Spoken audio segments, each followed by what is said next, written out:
Vamos lá, então, pessoal, vamos começar. A gente colocou na agenda aí 19:01 para sermos gravados. As pessoas vão entrando aí para a gente falar um pouquinho nessa segunda aula ao vivo, que a gente está muito feliz de juntar alguns de vocês para discutir, deixa eu até colocar no silencioso aqui, para discutir um pouco o que a gente viu no módulo 2. E aí a gente tem um convidado muito especial, que já está online aí, que vai falar com a gente às 8, que é o José Mulando, no de Rio, que foi muito falado aí nessas últimas 2 semanas, quando a gente mostrou exemplos de NUDs e iniciativas que estão acontecendo pelo mundo, e uma das iniciativas que são destaque aí, com certeza, é a NUD Rio. Então, temos esse convidado especial para estar falando com a gente hoje. Vou colocar aqui o slide, contar um pouco para vocês de como que vai ser nossa agenda hoje. Então, a ideia é que a gente comece, né, agora. A gente vai ter um check-in muito rápido aí para falar com vocês. A gente vai falar sobre uma outra perspectiva que também a gente enfrentou aí com Caça aos NUDs. Vamos discutir um pouco essa questão de escolhas.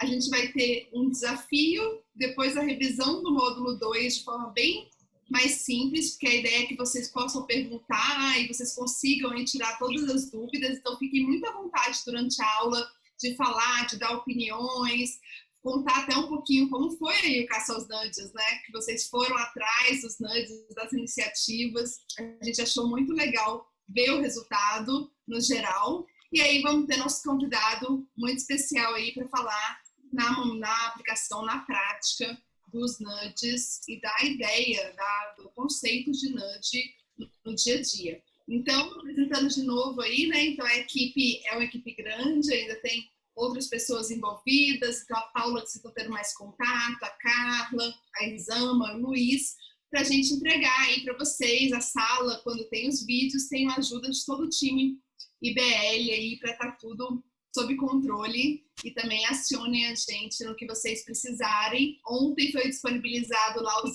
cards, né? Que são os cards online. Depois deem uma espiada, digam pra gente o que vocês acharam, a gente espera que seja bem útil no dia a dia de vocês. E aí eu vou pedir uma ajuda para vocês colocarem o áudio aí no mudo, quem já não tiver. Se quiser fazer uma pergunta, tranquilo, pode fazer ao longo de toda a aula, só levantar a mão e a gente abre. Utilizar o chat também para perguntas, e a Carla vai fazer uma curadoria e vai interrompendo ao longo. E sempre que possível manter as câmeras ligadas, porque é muito melhor, né, falar com pessoas do que a gente está falando aí com a tela. E no final também a gente tira uma foto de todos juntos, tá bom? Então vamos lá no nosso aula ao vivo aí, dando uma revisão, falando um pouco do que é NUD, do módulo 2. E antes eu queria só que vocês tivessem, não sei se vocês têm tanta noção de onde vocês são. Porque quando a gente olha a apresentação no Docs, e quem já não viu ela completa, sugiro que volte lá e olhe um pouquinho mais, a gente tem pessoas realmente de todo lugar do Brasil, de Portugal, a Lisa, entre outros. Então, a gente queria pedir para vocês colocarem no chat de onde vocês são, para vocês acharem aí amigos, vizinhos que estão no curso, e também saberem que tem outros interessados na área aí com vocês. A Carol, de Brasília, Rio, Toledo, Campinas. Olha que legal, gente. O EAD é incrível, né? Se a gente pensar, imagina Espírito Santo, Belo Horizonte, vamos ter que fazer nosso mapa e colocando os pinozinhos. Mais alguém? A Lisa morando em Lisboa. Então, muito legal, e acho que assim, a minha experiência também com o curso EAD, no geral, é muito legal vocês se juntarem, né? Quem quiser aprofundar na área, tudo, sabendo que tem outras pessoas em Brasília, no Rio, no Mato Grosso do Sul, você conseguir aí de alguma forma trocar ideias para coisas que façam sentido na sua região. E agora também vou conhecer, o pessoal do Rio vai conhecer um pouquinho mais da iniciativa do NUD Rio. E aí a gente fez o Caça aos NUDs, contando um pouco aí pro Mulan também o que aconteceu na última aula ao vivo. A gente falou de vários vieses, heurísticas, a gente estava falando do surgimento mesmo das ciências comportamentais, economia comportamental. Até quero contar uma brincadeira de bastidor nossa, né, Mulan? Quando o Mulan, que é um guerreiro também, já está há um tempinho nessa área, quando a gente se conheceu, ele defendia o termo ciências comportamentais aplicadas. E foi uma questão realmente de eu ter colocado no site economia comportamental e ficou economiacomportamental.org. E a gente sempre brincou, já teve uma palestra que a gente deu junto, que eu coloquei até um coraçãozinho aí pro Mulan e fiz referência a ele. E para você ver como foi tão influente na vida o Nudge, que o nosso curso é chamado aí Ciências Comportamentais Aplicadas. E aí, contando um pouquinho para vocês, para o Mulan do Caça aos Nudges, a ideia foi que a gente fez uma revisão do módulo 1 e a gente colocou um desafio para as pessoas acharem os nudges legais e subirem no formulário específico qual o nudge mais legal, e a gente ia votar qual deles a gente achava que teria mais impacto e era mais interessante, e a pessoa ganhadora ganharia um voucher aí da Amazon de R$50 para comprar um leve empurrãozinho, livro na área de economia comportamental, mas não vamos checar essa informação depois.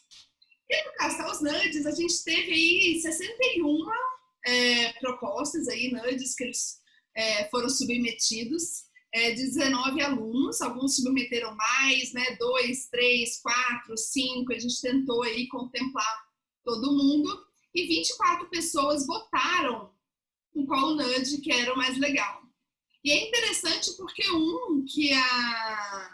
que ganhou foi um dos primeiros que eu vi também nessa nossa época tão difícil, né, de pandemia e de coronavírus, e foi esse que quem postou, quem será que foi o ganhador, gente? Então eu tô aqui porque sou um outdoor e você tá fazendo o que na rua? Todos separados contra o coronavírus. Foi uma sacada, eu acho muito legal, foi muito no início isso, né? Não sei se vocês viram, foi um dos primeiros mesmo, e mostra como que pode ser simples, né, um empurrão. E a gente viu alguns outros também, nudges que são realmente muito simples, e traz um conceito, e traz a ideia de vamos juntos nessa. E a ganhadora, já falou Eva aqui, foi a Isabela, a Isabel, saiu. Vamos enviar um voucher, e eu queria contar uma coisa muito importante para vocês. A Isabela também é do nosso time, a Isabela foi uma das pessoas responsáveis quando a gente tinha o guia, pela campanha toda de difusão do guia nas redes. Não teve mamata, mas assim, uma das pessoas realmente que é muito importante para a gente, que a gente considera do time de coração, é a Isabela, e acreditamos que também ajudou aí na expansão da área, sempre levando aí para artigos e tudo mais. Isa, então, parabéns. A gente manda depois para você o voucher, e você tira uma foto depois do que vai ser comprado. Não vai ter auditoria. Mas, por causa dessa ideia de 61 dos Caça Nudges, veio uma reflexão muito legal, que é da Juliana Picos, entre outros, que rolou. Comecei a listar os que eu mais gostei, escolhi só 22. Aí tive dificuldade, tive que filtrar de novo e sobraram 6. Como é difícil decidir, ainda mais entre tantos nudges ótimos. E entre esses nudges aí tem o do Nudge Rio, viu, Molan? E aí, a gente pensou qual que é um dos dramas, uma das dificuldades nossas nesse momento online, que a gente está daqui e apesar de não sair de casa, a gente é influenciado pelo WhatsApp não para, computador, tudo acontece, né? Então, a sobrecarga de informação, eu não sei de vocês, mas eu chego essa hora, antes eu chegava pilhada, já estou mais cansada. Então, eu senti realmente o nosso relógio vai mudando muito. Por quê? Porque é uma sobrecarga mesmo de informação. E aí eu trouxe uma reflexão que a gente faz em uma das aulas, que algumas coisas mudaram muito rápido, né, no nosso mundo mesmo. Aqui, para vocês verem, em 2005 foi a posse do Papa. Então, estão as pessoas aí, todo mundo, né, na Praça de São Pedro, todo mundo vendo aí e assistindo a posse de longe. E eu vou trazer para vocês aí como foi em 2013. Nem conseguimos ver praticamente, né? É incrível. Esse é o nosso, né? Esse é o nosso mundo. E aí, trazendo uma reflexão um pouco diferente, como tudo pode mudar, né? A gente tem aí, em 2020, aí a missa de Páscoa e tudo mais que foi feito sozinho, né? E aí, nesse mundo, que não é porque ele tá assim, que tá sem escolhas, a gente tá trabalhando com a questão de bem-estar, de melhores decisões, a gente está realmente em um momento tanto de reflexões como de decisões duras, que vão desde economia mesmo, de como sobreviver, até decisões diárias, do que você vai fazer com a sua rotina, que de repente foi por água abaixo, né?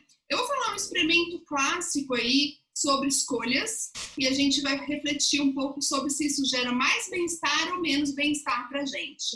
Então, será que mais escolhas, melhores escolhas, né? Um experimento realmente clássico da década de 90, é um experimento que fala de geleias. O que é a ideia? Por que eu estou falando de geleias depois de falar, né, dessa era de tecnologia?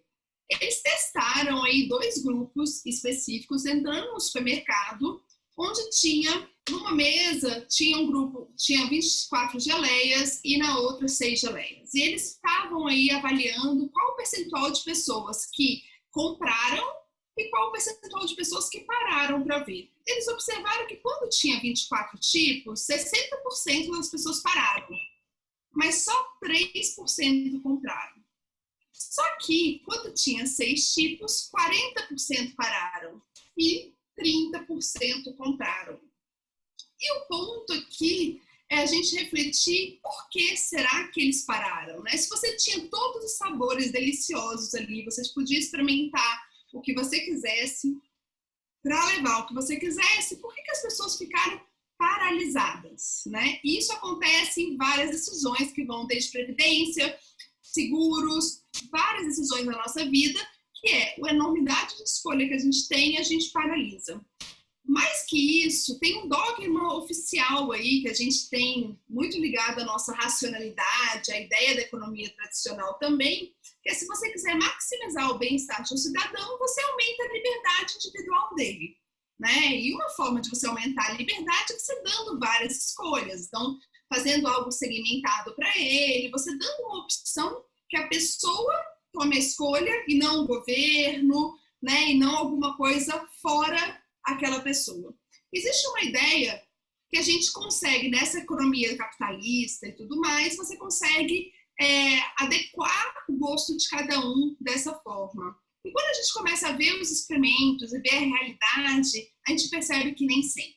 Então, nem sempre, quando aumenta as escolhas, aumenta a liberdade, aumenta o bem-estar, né? Então, quando a gente sai do conhecido, que a gente tem todo um mundo para escolher, e muitas vezes realmente é muito pouco direcionado para onde está olhando, algumas coisas acontecem. E por que muitas escolhas nos deixam piores, né? Não sei se vocês conhecem esse TED, eu recomendo, do paradoxo da escolha. E ele fala de algumas específicas e eu acredito que 4 são as mais fortes aí estudadas. Uma é a paralisia, que eu acho que um exemplo clássico aí é o exemplo da geleia. Então, você frente a muitas escolhas, você fica assim, será que não teria uma outra geleia gostosa? Depois, no final da compra, eu passo aqui e pego. E no final da compra vai ficando para depois. Mas tem um segundo ponto, que é a satisfação. Então, mesmo que a gente passe a paralisia, a gente acaba ficando menos satisfeito. Então, por exemplo, se a gente tem vários cursos online, a gente passa a paralisia, a gente compra aquele curso, mas o que acontece? A gente acaba não fazendo, a gente vê a fatura do cartão, a gente acaba menos satisfeito, porque você tem que fazer escolhas, custo de oportunidade mesmo, entre A e B. E nem sempre ele é a forma que a gente se sente melhor. E pode gerar o quê? Arrependimento, que é um viés, que é uma atitude que a gente não quer nunca na nossa vida, né? Então, quando a gente traz um pouco essa ideia de muitas escolhas, necessariamente você fica menos satisfeito quando você olha por essa perspectiva. E a terceira, que é o aumento da expectativa. E o Barry Schwartz, ele dá um exemplo que eu acho incrível do jeans. Ele fala que algumas décadas atrás, quando ele ia numa loja comprar um jeans, o jeans era super pop, ele chegava lá, tinha o jeans. Um modelo, um específico, você comprava seu jeans e saía feliz para casa porque você tem uma calça jeans. E Agora, nessa nossa sociedade, ele dá o exemplo de quando ele vai numa loja grande, seja Gap ou outras lojas, ele vê lá todos aqueles milhares de modelos de jeans. Cintura alta, cintura baixa, perna, boca larga ou não. Ele comenta que quando ele chega num local desse, o que você fica? Você também fica sem saber qual que é a melhor escolha. Você experimenta vários, você escolhe um, mas qual que é o problema? Na verdade, depois que você experimentou vários, você quer um jeans perfeito. Você não quer levar o melhor jeans. E aí, muitas vezes, você sai da loja e você acaba com a sensação de que não levou a melhor escolha. Então, entre todas as opções, será que eu fiz a melhor escolha? E para dificultar um pouco para nós e também gestores na área pública, o ponto 4 é que a gente culpa nós mesmos. Quando a gente tem uma sobrecarga de escolha, quando a gente tem uma escolha já feita para você, você deixa. E se a pessoa que decidiu por você, seja a empresa, seja o governo, tudo marcou errado, a culpa é dela. Se alguma coisa deu errado, a culpa é da outra pessoa. Mas o que acontece? A partir do momento que você tem que fazer uma escolha, aí você é culpado pela sua própria escolha, né? Então a gente transfere a culpa e é muito mais confortável deixar as pessoas na inércia. Então esses 4 pontos, quando a gente pensa de muitas escolhas, claro que em muitos contextos, muitas escolhas valem muito a pena, né? A gente sabe de países aí que tem uma restrição absurda, China, Coreia, entre outros, que tem um problema grave por não ter escolhas. Mas até onde que é o melhor para a gente? Qual o volume de escolhas que é o melhor para a gente? Quando a gente viu aí o Caça aos Nuggets, a gente pensava que tinha só 61 e ficou impactado aí como a gente ia falar, né? O que a gente ia votar. E a ideia é de você pode ser o que você quiser, sem limites.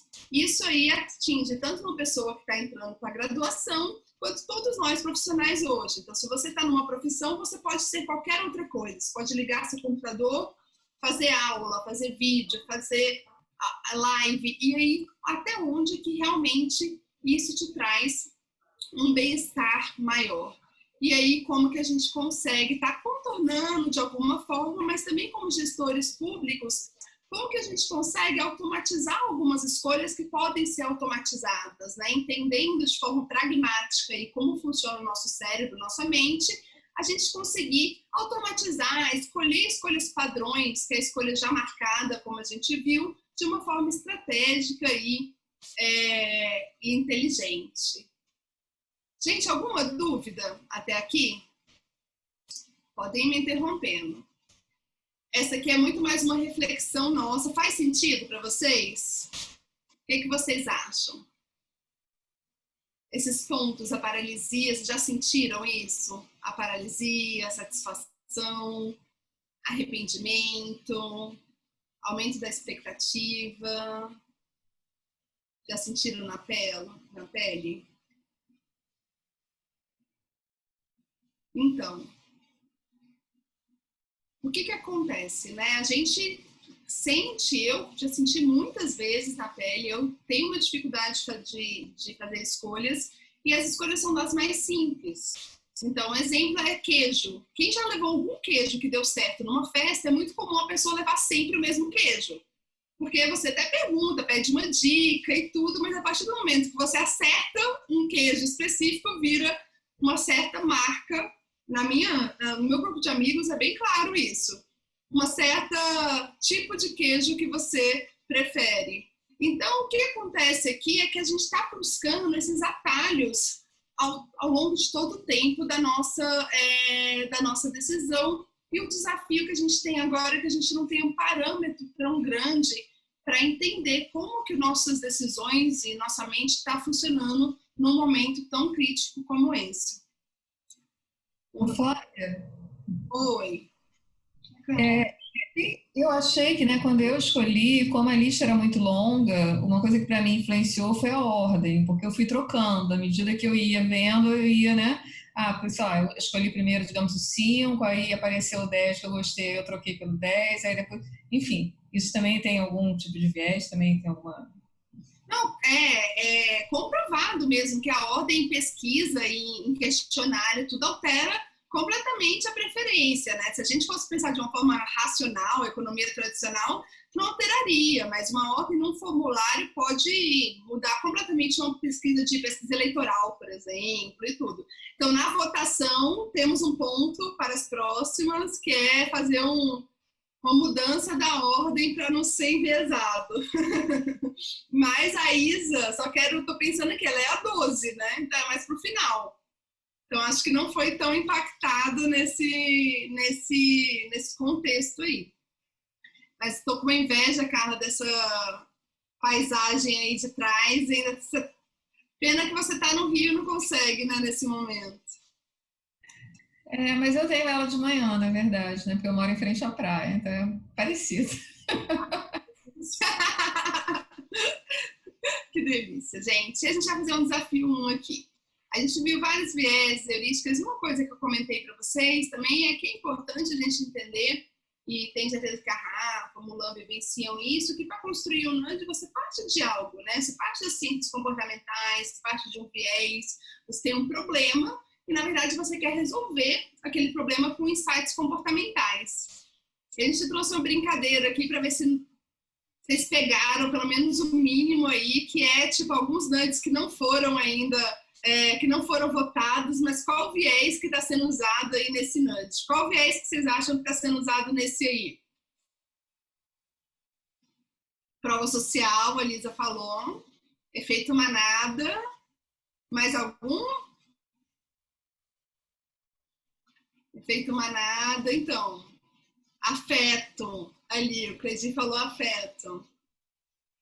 Aqui a gente está vendo que é muito comum, que é essa combinação de vieses, né, de heurísticas. Pega muito a questão do efeito manada, todo mundo tá com a máscara, então você deveria estar também, mas ao mesmo tempo traz muito forte a heurística do afeto, que é aquela lembrança de você, do seu avô, da sua avó, da criança, da família, né? Você olha essa foto, ela traz lembranças para você, ela faz você refletir. Então, foi uma foto, um nudge muito, muito legal, simples, mas muito legal, porque te faz acessar esse arquivo de afeto aí e pensar nos seus, né, nos seus familiares e tudo mais. Se esse aqui, qual que vocês acham? O que vocês acham?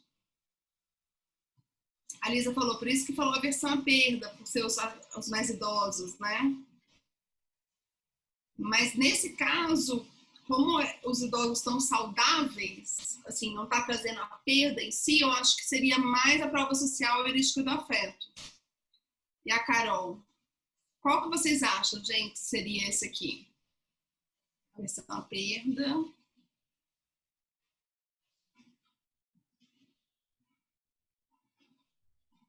Então, eu achei esse aí muito, muito legal também, forte, né, pesado. Acho que ele traz muito mais a heurística do afeto, tá, na minha reflexão, mas também tem de forma clara mesmo que você pode perder, né, ali uma coisa simples pode se transformar em algo muito, muito pior.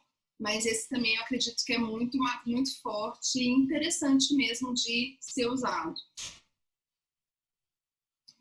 Achei bem impactante também, Carol, concordo.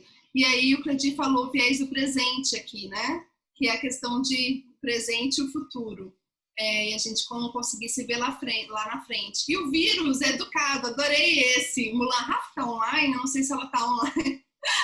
O vírus educado, só entra se for levado por você. Não saia de casa.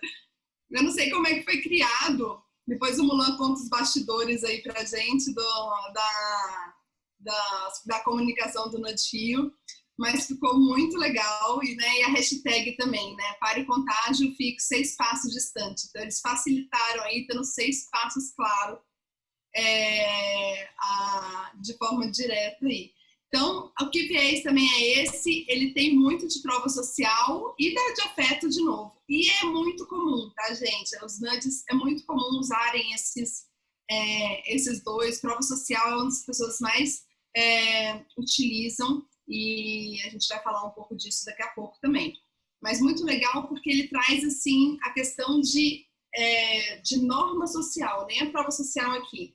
Então, o que é certo, o que é errado, educado. Ele vai ser levado por você. E essas palavras fortes do tipo, você é um consumidor consciente, você é educado, você se vê numa categoria específica que você quer estar lá, né? Então, a gente acaba usando muito a ideia de heurística do afeto aqui, que é essa associação em relação ao vídeo, a você mesmo. E esse um outro aqui, que é Step Up, Not Out, né? Então, coloque aí, fale o que você acha, não saia de casa, então se firme como o que você acredita. E também algo muito simples, uma mensagem bastante direta aí de como você pode estar se comportando. Beleza? Até aqui? E aí, gente? Alguma dúvida? No geral, pode falar. Eu vi que quase todos, você falou que no final tinha uma ligação com a heurística do afeto. E eu fiquei aqui pensando se isso é uma coisa muito do Brasil, né? Porque tem uma relação com a nossa questão cultural, que a gente é um povo muito afetivo, ou se isso acaba sendo algo realmente meio que acaba permeando os nudges, não os sludges, né? Que são os negativos, né? Mas todos os nudges, assim. Eu fiquei meio na dúvida agora disso. Eu acredito que sim, porque é muito comum alguns nudges usarem aí a prova social, a norma social, né? Muito potente. Então, tem muitos estudos mostrando isso. Quando a gente trabalha com norma social e prova social, você normalmente está se fazendo referência a algo, algum grupo que é um grupo de destaque ou de referência. E necessariamente não, mas a maioria das vezes a parte de afeto, de identidade, está muito ligada à prova e norma social. Então, eu acredito, eu não sei a opinião depois do Mulan, mas eu acredito que é muito forte trazer isso. E como tem sido comprovado que são as mensagens que têm efeito, isso se replica. Não quer dizer que todo nudge de prova social ele tem heurística do afeto, mas a ideia do viés que a gente viu de vítima identificada, né, de você colocar uma carinha na pessoa, ela é poderosa como um motor de mudança de comportamento. Então, é comum você ter que querer classificar aquela pessoa num grupo. A vantagem, um dos pontos chaves em economia comportamental é que a gente tem visto como é importante classificar de uma forma boa, né? Então, sim, você dá evidência nas pessoas que estão bem. E não dizer que, poxa, só 3% das pessoas reciclam lixo, né? Então, você trazer, na verdade, para o positivo, move mais comportamento. Que era uma coisa que parece muito simples, mas que não era muito usada. Existia um tempo atrás, se a gente pensar, uma propensão, ainda existe, muito grande, a você evidenciar todo mundo que está faltando. Só 3 preencheram, preencha você também. Então, isso é um paradigma que ainda está mudando e eu acredito que os estudos influenciaram nisso também. Tá bom, Dani? A Ju, esses nudges que fazem a gente rir, eles não podem acabar perdendo efeito por fazer a gente rir e não exatamente chocar e repensar? Ju, ótima reflexão. Acho que sim, alguns podem ser, mas ao mesmo tempo, você ri, você está ativando de alguma forma o sistema 1 e até essa parte de afeto, né? Você está parando o seu cérebro para pensar naquilo. Então, uma possibilidade é você nem parar. Você passa batido daquela região, daquele post, daquela arte, e você nem é parado por aquilo. Quando você ri, você está trazendo uma atenção ali naquele momento. Então, sim, faz sentido, vira depois uma brincadeira, mas o exemplo que eu acho muito legal é a própria mosquinha. As pessoas riem, mas o que, até onde eu sei, os homens continuam fazendo e virando na tal mosquinha mesmo depois de algum tempo. Por isso que a gente pegou e discutiu lá atrás que ele é um bom exemplo quando a gente vai pensando de nudge, porque ele também é recorrente. Então, se fizer você rir, mas fizer você, né, parar para pensar, já é uma característica legal. Os nudges de impacto, eles podem ser positivos, mas eles podem também causar aversão. Então, por exemplo, os nudges de impacto, trazer memórias tão tristes, eles podem fazer a gente, entrando mais tecnicamente assim, dissonância cognitiva. Você não quer ver o triste, você já tem uma opinião, lembra que a gente viu de viés de confirmação? Você não quer ver alguma coisa que contradiz a sua opinião. Então, você ignora estrategicamente seu cérebro ignora aquela informação. Né? Então, tem os dois lados aí, por isso são importantes os experimentos. Posso complementar um pouquinho, Flávia? Que também quando é utilizado assim na parte de comunicação essa intenção de provocar emoção negativa nas pessoas, a emoção negativa ela tem um impacto muito maior do que quando você gera uma emoção positiva. Então, para uma comunicação ter um efeito, uma comunicação positiva que te faça rir, essa comunicação ela tem que te fazer muito bem. Então, assim, o negativo, ele prende muita atenção porque ele é muito forte. O positivo, ele precisa ser mais forte ainda para ele funcionar. Então, por isso que os nudges, eles têm esse mantra de serem engraçados para poder mesmo fazer a pessoa se sentir bem e refletir ao mesmo tempo.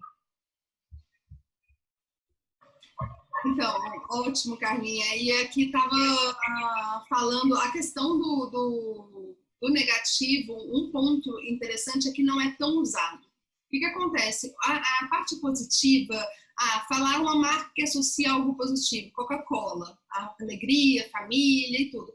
A parte positiva, ela já é muito usada e, às vezes, realmente, essa questão de você quebrar com o negativo também sai do comum. Então, uma das estratégias usadas na publicidade é que você sai do comum, porque as pessoas felizes você está vendo o tempo todo. Então, você dá uma quebra específica. E aqui, a Lisa comentou em relação... Foi a Lisa quem falou aqui sobre fumar, né? Que a Carol tem pavor daquele foto de maço de cigarro. E a Carla perguntou, mas você fuma? Minha mãe. E aí, ficava apavorada e minha mãe sempre ignorou. E aí, o que tem em relação a maços de cigarros, né? O que as pessoas, os estudos nessa área de neurociência mostram que, na verdade, as pessoas que fumavam, quando elas viam esses maços de cigarro, lembravam ela de fumar. Ela parava de ter aversão depois de um tempo. Então, o que acontece? Nos estudos de neurociência, dava mais, a pessoa que fumava, ela dava mais vontade, ela lembrava, porque, de novo, uma imagem forte, ela lembrava do cigarro. Então, no início, ele para, depois ele vira uma paisagem, e aí essa parte de priming fica mais reservada, mais ativa, na verdade, lembra ele do cigarro. Faz sentido? E aí ativa uma parte do cérebro que, na verdade, faz o contrário. Outra coisa que a gente tem, o adulto, muito, lembra o experimento de bebida de direção, que foi, se eu falar assim, você não pode dirigir. Aí eu vou dirigir porque eu quero, eu sou motorista, eu dirijo, você não manda em mim. Cigarro também é a mesma coisa. Tipo, vem mandar, eu sou adulta. Então, ele gera também essa propensão a você falar assim, eu desafio porque eu mando em mim. Então, é um assunto extremamente delicado e que tem sido mais explorado pela neurociência. Eu acho bem legal de quem quiser aprofundar. É como o caso que tu mencionaste da menina perto da... Tu mencionaste, a Lisa já está portuguesa. Menina perto da faixa de pedestre. Que dá uma aversão, você para, dá uma aversão e você, na verdade, de bem ser uma coisa boa, você acostuma e as pessoas podem passar aquela faixa ali. A Lisa falando que ela é maranhense, a gente conhece ela de Brasília, sabe? Eu tô achando que tá portuguesado esse negócio. Vamos lá, gente. Então, beleza? E a gente vai discutindo aí, conversando ao redor dos nudes.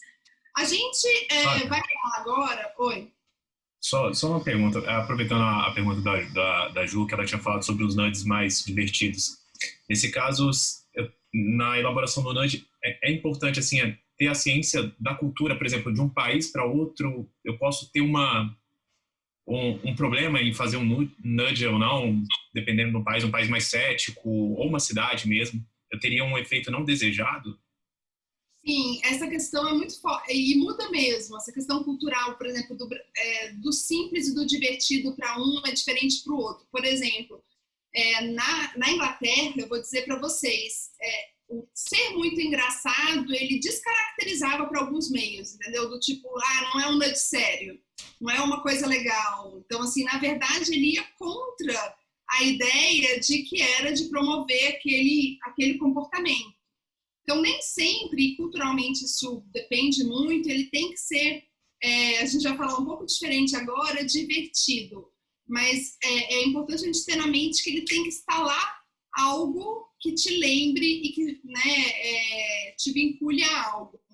Então, divertido, ele vai depender da piada, e por isso aquele nudge que foi que eu mostrei também na aula passada, que é da paisagem do Rio, que também na Nudge Rio eles fizeram, que foi Tibachate a curva, foi tão legal, porque trouxe uma coisa que as pessoas têm orgulho, né, que é o Pão de Açúcar e tudo mais, e remete para algo que é local. Então, isso é poderoso. Quando você fala de algo, por exemplo, às vezes sem querer, até numa apresentação, você coloca pessoas de uma outra cultura, você se liga menos, né? Então, você vê uma apresentação que tem vários japoneses. Você vê menos vinculação com aquilo. Então, a parte cultural acaba, como a gente está fazendo a questão de emoção, sendo muito importante para fazer esse clique. Ficou claro? Você realmente fazer esse vínculo específico. E eu lembrei do divertido porque eu trouxe esse slide aqui, que eu gosto bastante do Gabriel, que é um nudge, né? Se a gente for pensar em inspirar aí, o ideal é que ele seja gentil, simples, barato, ou divertido, ou voluntário, amigável, sutil, respeitoso. Então, são coisas boas, né? E o nudge também, a ideia é que ele faça, incentive um comportamento que você já teria, né? Então, assim, que as pessoas, se elas fossem analisar os prós e contras, uma das questões de éticas do nudge que a gente viu é a questão de, se ela fosse escolher, ela escolheria isso. Então, eles são poderosos quando a pessoa concorda com o resultado, se ela soubesse mais. Mas se eles são tão poderosos, se as pessoas soubessem de tudo, né, para que a gente precisa fazer um nudge? Né? Então, um cuidado que a gente tem que ter como cientistas comportamentais, pessoas dessa área aplicando, é essa pergunta. Essa ação que eu estou promovendo é uma ação que é benéfica para a pessoa? Se ela parasse para pensar nos resultados, ela faria por ela mesma? Isso vai desde experimentos de desonestidade, corrupção, políticas públicas, até ações realmente internas de empresa, quando a gente fala de sustentabilidade. E aí, voltando para vocês, o que é um nudge? Às vezes, a gente associa muito o nudge a essa ideia do engraçado, a gente vê alguma iniciativa criativa, você fala, isso é um nudge. Né? Então, é muito comum, quando a gente começa a estudar essa área, será que isso é um nudge ou não é um nudge? O Bulan mesmo já teve algumas vezes da gente se perguntar isso, né? E aí, a ideia um pouco do nudge para a gente retomar é que ele seja algum aspecto da arquitetura de escolha que altera o comportamento das pessoas de um modo previsível, sem proibir quaisquer opções nem alterar significativamente seus incentivos econômicos. Eu trouxe esse exemplo aqui do cigarro, porque a ideia do cigarro aqui não é você colocar num ou no outro, é simplesmente você querer ir até lá e colocar o cigarro, porque as pessoas não consideram o cigarro um lixo. Elas consideram uma coisa que você joga no chão. Só o fato de você ver, você cria, né, um comportamento, a ideia é você criar um comportamento que a pessoa se desloque até ali. Então, para a gente ficar atento em relação ao que é. E a ideia é que o problema que a gente tem de arquitetura de decisão é que a gente normalmente aí é muito ruim, toma decisões muito ruins e desalinhadas com o nosso interesse. Só que o que é comum? Você querer consertar a outra pessoa, você querer pegar assim, olha, Carla, você não pode pensar assim, ó, Mulan, marido, esposa, namorado, você não pode pensar assim porque é isso. E a gente dá muita informação e a pessoa não muda de comportamento, né? Então a ideia é da gente tentar ficar consertando o cérebro, que é muito usual mesmo para a gente como gestor ou como estrategista e tudo mais. E aí a ideia da solução que foi trazida e tem sido discutida aí principalmente desde o livro do Nudge, que é a ideia de ser arquiteto de decisão, é isso. É que em vez de a gente tentar e ficar reajustando, né, o cérebro humano, a gente tenta promover uma arquitetura de decisão, um contexto que favorece a solução que a gente acha mais adequada. E aí essa questão do ser ou não mais adequado, a gente já falou um pouco, e é bastante aí preocupante, mas o mais importante é que a gente saiba para usar para o Nudge for Good, né? Usar para o bem. E tem 6 nudges aí que o Cassius fala no guia, e só para a gente tentar pensar, sair um pouco, a gente fez a brincadeira do caçar dos nudges divertidos, e vamos pensar nos nudges que não são tão divertidos, né? Mas que são muito efetivos, que tem experimentos falando sobre. Então, por exemplo, o nudge é a regra default, a opção padrão, né? As pessoas já se inscreverem em plano de poupança de forma automática. Então, se ela não quiser participar, ela coloca não. Um outro é a ideia de você simplificar os formulários. Então, você não colocar em formulários de seguro, por exemplo, de pedido de empréstimo estudantil e tudo mais, tantas informações. Você colocar só o que é necessário, o que é mais importante. Porque as pessoas acabam desistindo ao longo do processo, até não falando a verdade para encurtar o processo. Então, simplificação. Normas sociais, que é aquele do imposto que a gente viu. Então, 9 entre 10 pessoas pagam seus impostos dentro do prazo. Pague você também. O Mulan vai falar a nossa versão brasileira aí daqui a pouquinho. Facilidade e conveniência. Deixar comidas saudáveis em lugares mais visíveis. De novo, não tem essa questão engraçada, né? Ela tem a ideia de você colocar estrategicamente a arquitetura de escolha. Outro, revelação, né? Se as informações aí forem relativamente simples aí, por exemplo, o custo total do cartão de crédito, você revelar que você pagou tanto de juros no último mês, né? Você evidenciar os juros e não só o valor e o mínimo, que é uma questão regulatória que tem se discutido muito aí pelo mundo, aqui já foi discutido, mas acredito, a CDE e tudo que possa ter uma novidade por aí. E alertas aí, que é texto e imagens eloquentes aí em maços de cigarro, né? Então, eles são realmente nudges. E aí, Carla, Ebert e todos aí, não sei se a gente associou isso à ideia de nudge. Não é que fica tão associado ao engraçadinho, ao mosquinha e tudo? Mas por que é importante também a gente associar isso? Porque esses nudges, uma ideia é que ele mude um comportamento, mas também que seja recorrente. Que esse comportamento ele se repita. Então, um exemplo engraçado que é a mosquinha, o legal é isso, é que ele é criativo e ele gera essa questão instintiva, automática, emocional. E aqui, esses aqui, se a gente for pensar, eles também têm essa ideia de incentivar o automático, né? De incentivar, facilitar o processo, fazer simples, que as pessoas não tenham que tomar decisões. Então, a gente traz muito dessa característica para os nudges que a gente diria que são mais sérios. Beleza?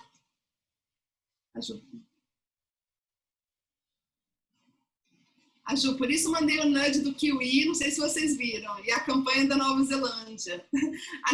E outra coisa, a Nova Zelândia tem sido um grande exemplo, né, nessa área, ficaram muito legais.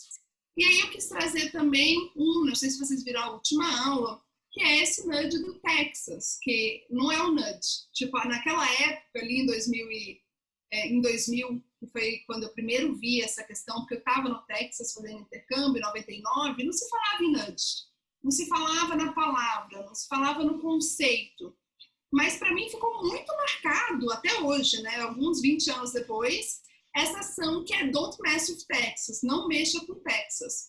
Porque eu contei numa das aulas que, não sei se vocês viram a aula online, que eu fui jogar um lixo e a minha família, né, teve uma reação, uma garrafa de água no meio-fio, assim, porque em 99 era comum, entregando a idade, né, era comum, a gente aqui no Brasil acho que nem se tentava tanto para isso.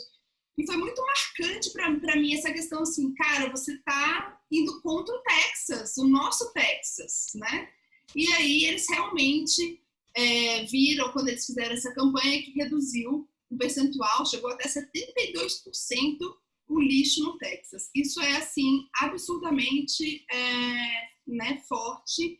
Claro que é difícil de você isolar a causalidade, se foi isso mesmo que reduziu o lixo ou não, mas realmente, eu fiquei muito impressionada em vivenciar aquilo, e eles retratam um aumento muito significativo a partir do momento que teve a campanha Don't Mess with Texas.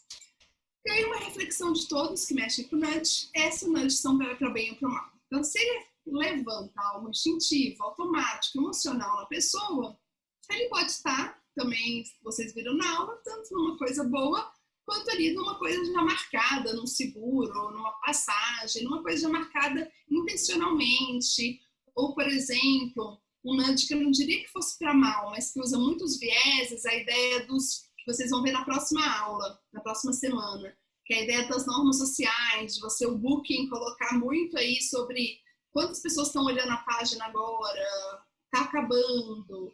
É muito forte esse tipo de ação quando você envolve isso. Então, ela pode realmente falar uma verdade, ou quantos números 9 entre 10 as pessoas mentem, né? Porque é muito difícil você chegar com esse número de 90%. Então, a gente tem aí, acho que um dever mesmo, quando estuda nessa área, de se preocupar em relação se é para o bem, se é para o mal. Algumas reflexões que eu já tive implementando em projetos e tudo, o que eu fiz, que é um conselho tanto do Kassastein quanto do Richard Taylor, é colocar no papel mesmo, se a pessoa fosse para decidir a economia que ela teria ou não, né? Ou seja, se é bom para ela ou não. Eu acho que é um exercício que é relativamente chato de fazer, mas, por exemplo, se você está vendendo um plano de previdência, vale a pena mesmo? Porque como o patrocinador coloca o mesmo valor do dinheiro que você coloca, vale a pena mesmo as pessoas fazerem isso? E a gente, acho que como criador de alternativas, a gente pode ficar um pouco mais seguro nisso aí. Então, alguns momentos que eu fiquei no dilema ético, eu parei e tentei fazer. Se elas soubessem as informações disponíveis, elas teriam tomado essa decisão ou não?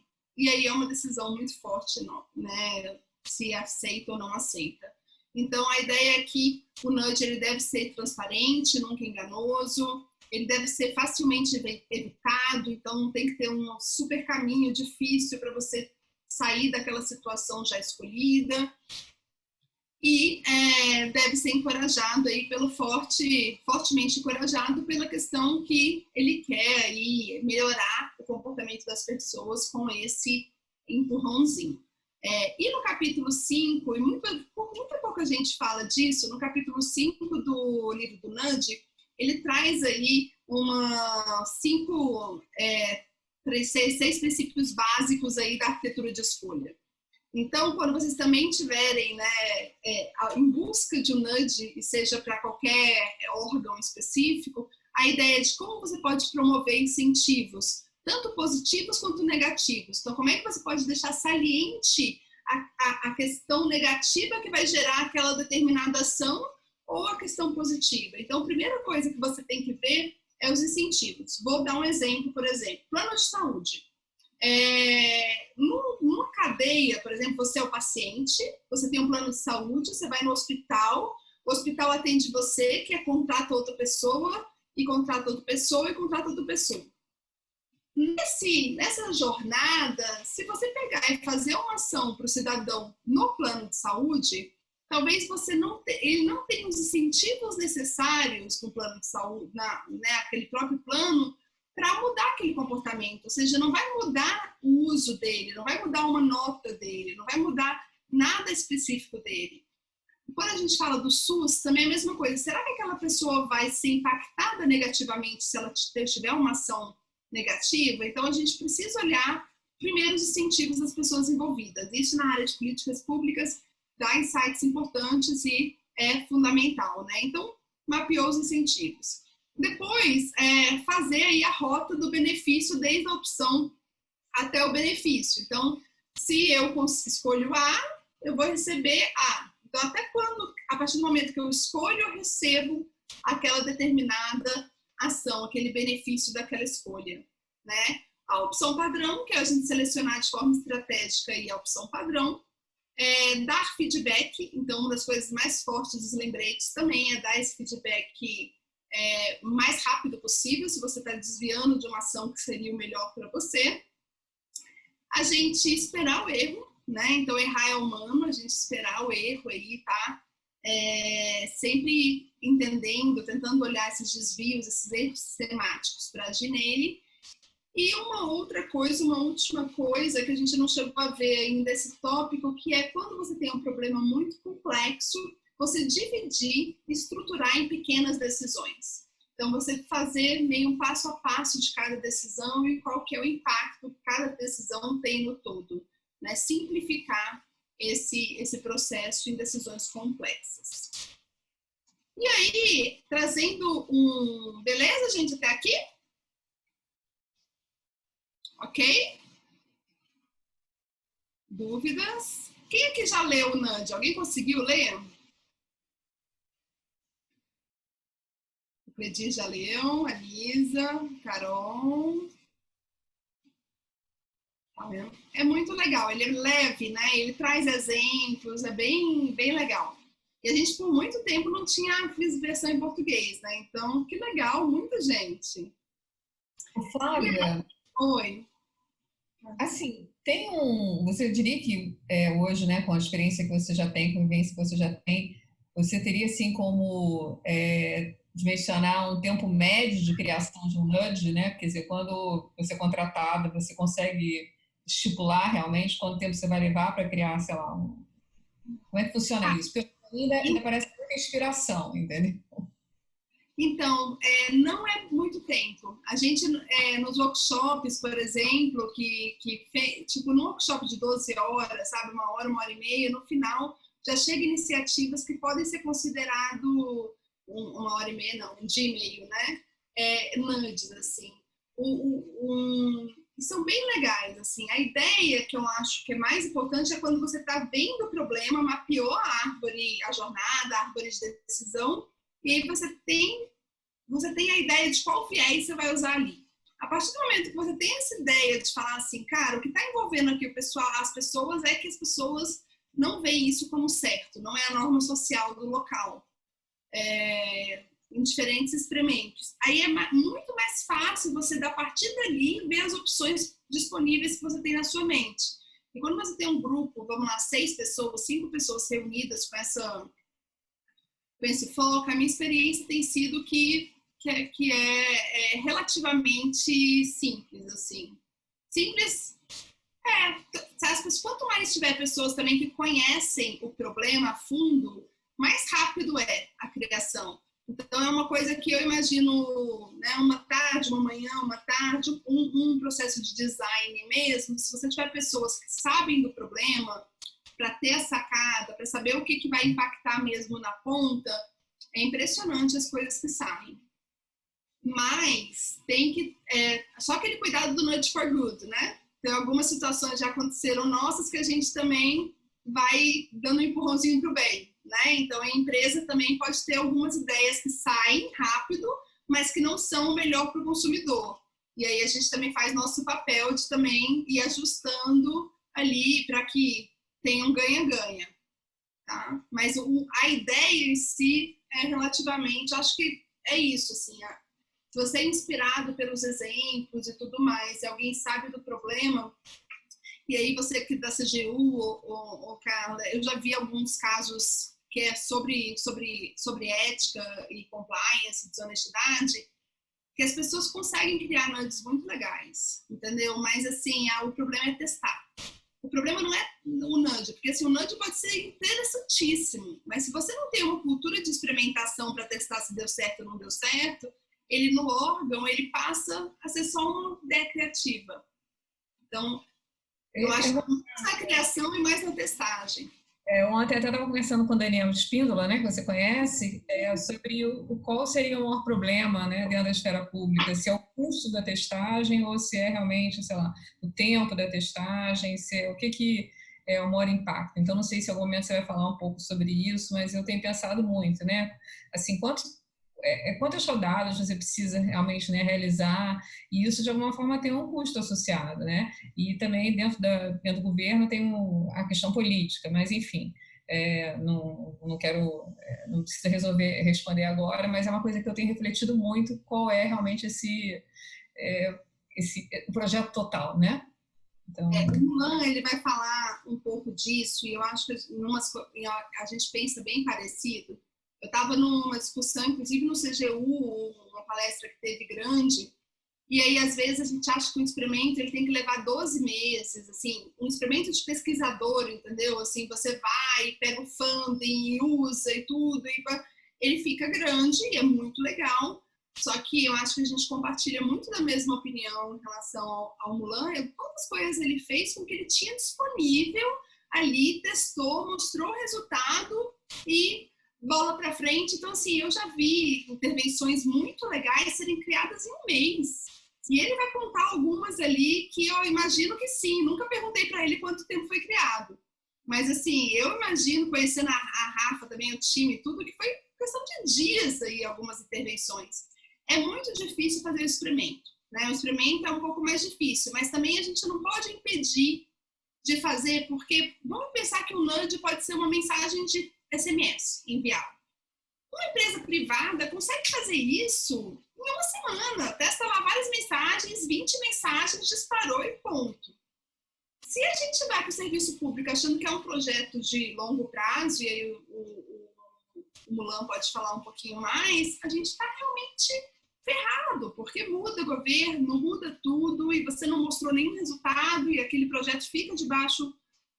E eu lembro que eu, nessa discussão, cheguei a falar, não, mas o experimento foi automático. Não, mas o experimento para mandar mensagem 2 meses, 2 meses e meio você consegue. Então, já pensando lá na frente, porque acontece isso também quando a gente está na ponta, né?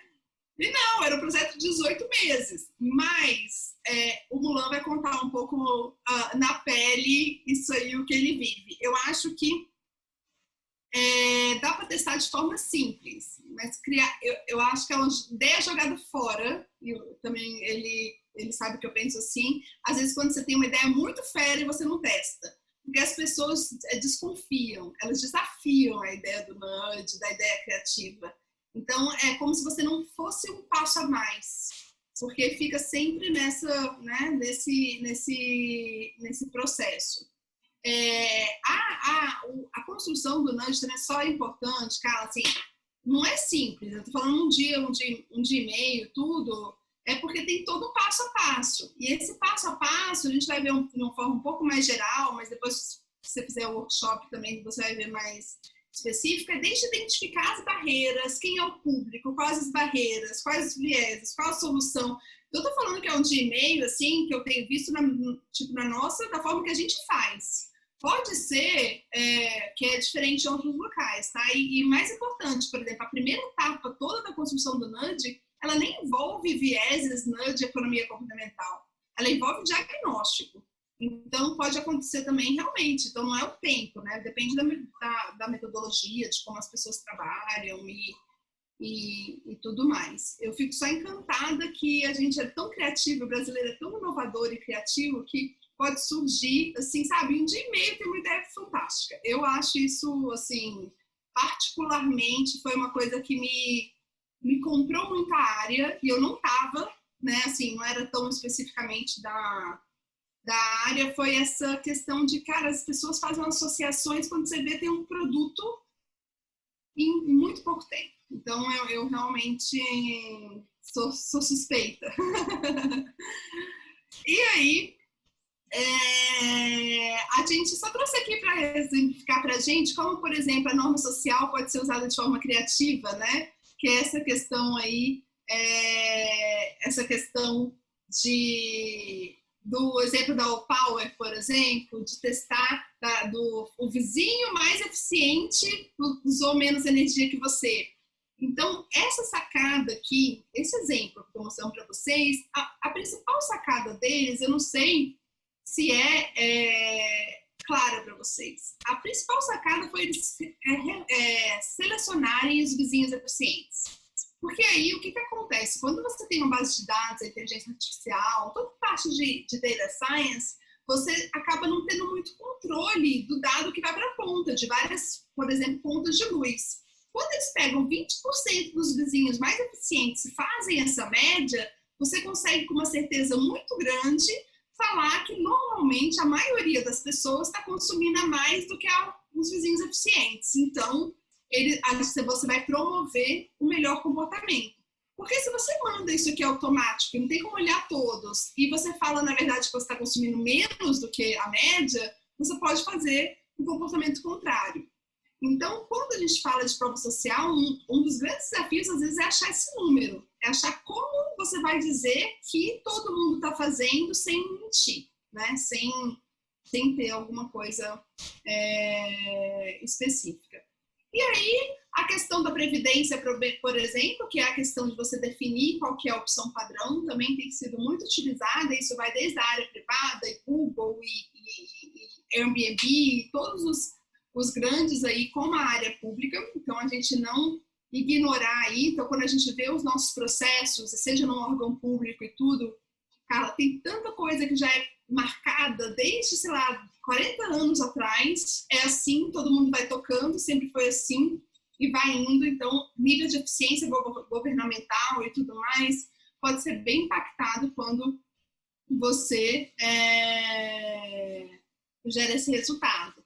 E outra coisa que eu falei do Uber aí, né, o nudge para o mal, mas é um nudge, que é a questão de quando você vê as coisas de forma positiva, você tem um desempenho ok, mas quando ele começa a ver o motorista do Uber perdendo muitas corridas, né, e não ganhando dinheiro, gera uma ação muito maior. Então, tem gente que trabalha muito mais que 8 horas, e foi visto isso depois com essa parte de gamification. Então, esse processo aí, você falar todas as corridas que você está perdendo quando você está parado, foi extremamente significativo, e aí o Uber ganhou algumas matérias bem negativas quando fala em relação a isso, mas e aí a defesa um pouco da economia comportamental é tão forte que eles ainda têm o Uber Behavioral Science Lab e ainda fazem e ainda implementam essa ação aqui que foi tão criticada na mídia.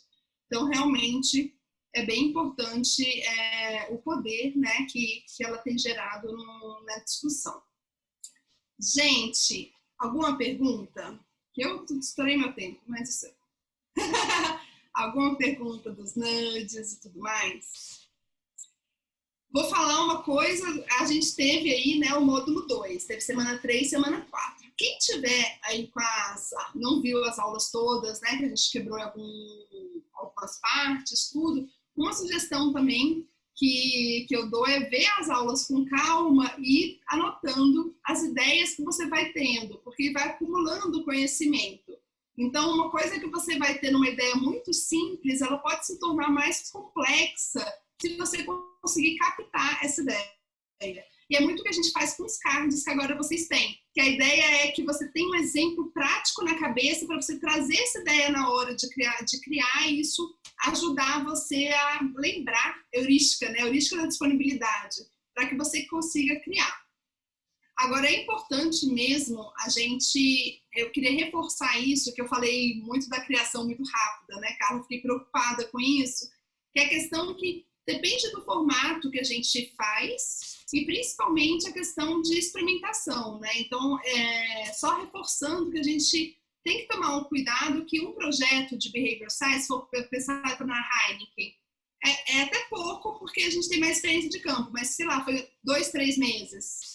Né? Então, até pouco considerado se a gente pensa na área pública, seria mais tempo. Mas é mais ou menos isso, entendeu? Então, da criação, de você dividir, você trocar, você vai, você desenha, você vê os dados, um time dedicado a isso. Então, para ter uma ideia geral, que é isso, na verdade, né, o teste que faz a diferença. E aí, gente, eu vou dar Temos 5 minutinhos, vou dar 5 minutos de pausa aí, só para a gente pegar uma água e ir no banheiro rapidinho, e a gente começa com o nosso super convidado aí, Mulan. Combinado? 8h10. Então, 5 minutos para a gente só pegar uma água e voltar. Esperamos vocês. Vamos lá, vai avisando quem já está aí, quem já voltou, quem está sem câmera. Eu já estou aqui. O mais importante. Tô brincando. Apostos? Então vamos começar, gente. Primeiro só apresentar, né? Ele vai se apresentar e contar um pouco da história dele. A gente se conheceu já tem alguns anos num painel na FGV de Nudge. A gente não se conhecia, já se encontrou em muitos locais. A gente acho que tem algumas coisas complementares. Admiro muito o trabalho do Mulan. Vocês vão ver aí como é guerreiro mesmo nessa área e acreditar internacionalmente, tem discutido a fundo aí o tema. O Mulan tem MBA em Wharton, né, especialista em ciência comportamental aplicada e hoje é o diretor do Nudge Rio, que é uma unidade aí da Fundação Goulart, que inclusive quando eu conheci ele não existia, né? Então é o fundador aí dessa unidade, que a missão é disseminar o conceito e realizar projetos de ciência comportamental aplicada, aumentando a efetividade de iniciativas públicas, beneficiando o cidadão. Então, bem light, bem tranquilo o desafio. E aí saiu, né, recentemente no The Guardian um artigo que é Change Thinking Save Lives, que foi muito legal, falando das iniciativas do Rio mesmo. Então, algumas que ele vai contar aqui pra gente. Eu trouxe só essa que eu comentei aí pra gente pensar no Pão de Açúcar. E vou deixar a palavra aí com o Mulan para contar um pouco dessa trajetória dele, o que ele tem feito por lá. Mulan, é com você. Deixa eu falar rápido aqui. Bom, pessoal, prazer falar com vocês. Eu acho que vou ter que acelerar aqui. Já perdi o quê? Perdi 12 minutos de apresentação. Não, fica tranquilo, Mulan. A gente está com uma gordurinha, não preocupa não, pode ir tranquilo. Excelente. Bom, então, a Noite Rio ela é uma unidade de projetos de ciência comportamental aplicada e fica dentro do Instituto Fundação João Goulart, que faz parte da Prefeitura do Rio de Janeiro. Então, o tema ciência comportamental aplicada, só para pegar o gancho da Flávia, eu lembro que há muito tempo atrás, eu comecei a me envolver com isso em 2014, ou seja, a Flávia é a minha decana. Ela já está bem mais tempo do que eu tocando nesses assuntos, e eu me lembro quando eu conheci, para mim era ótimo conversar com ela, porque eu ficava sorvendo as informações que ela tinha e a experiência que ela tinha, e para mim foi muito construtivo aí no meu processo de aprendizado.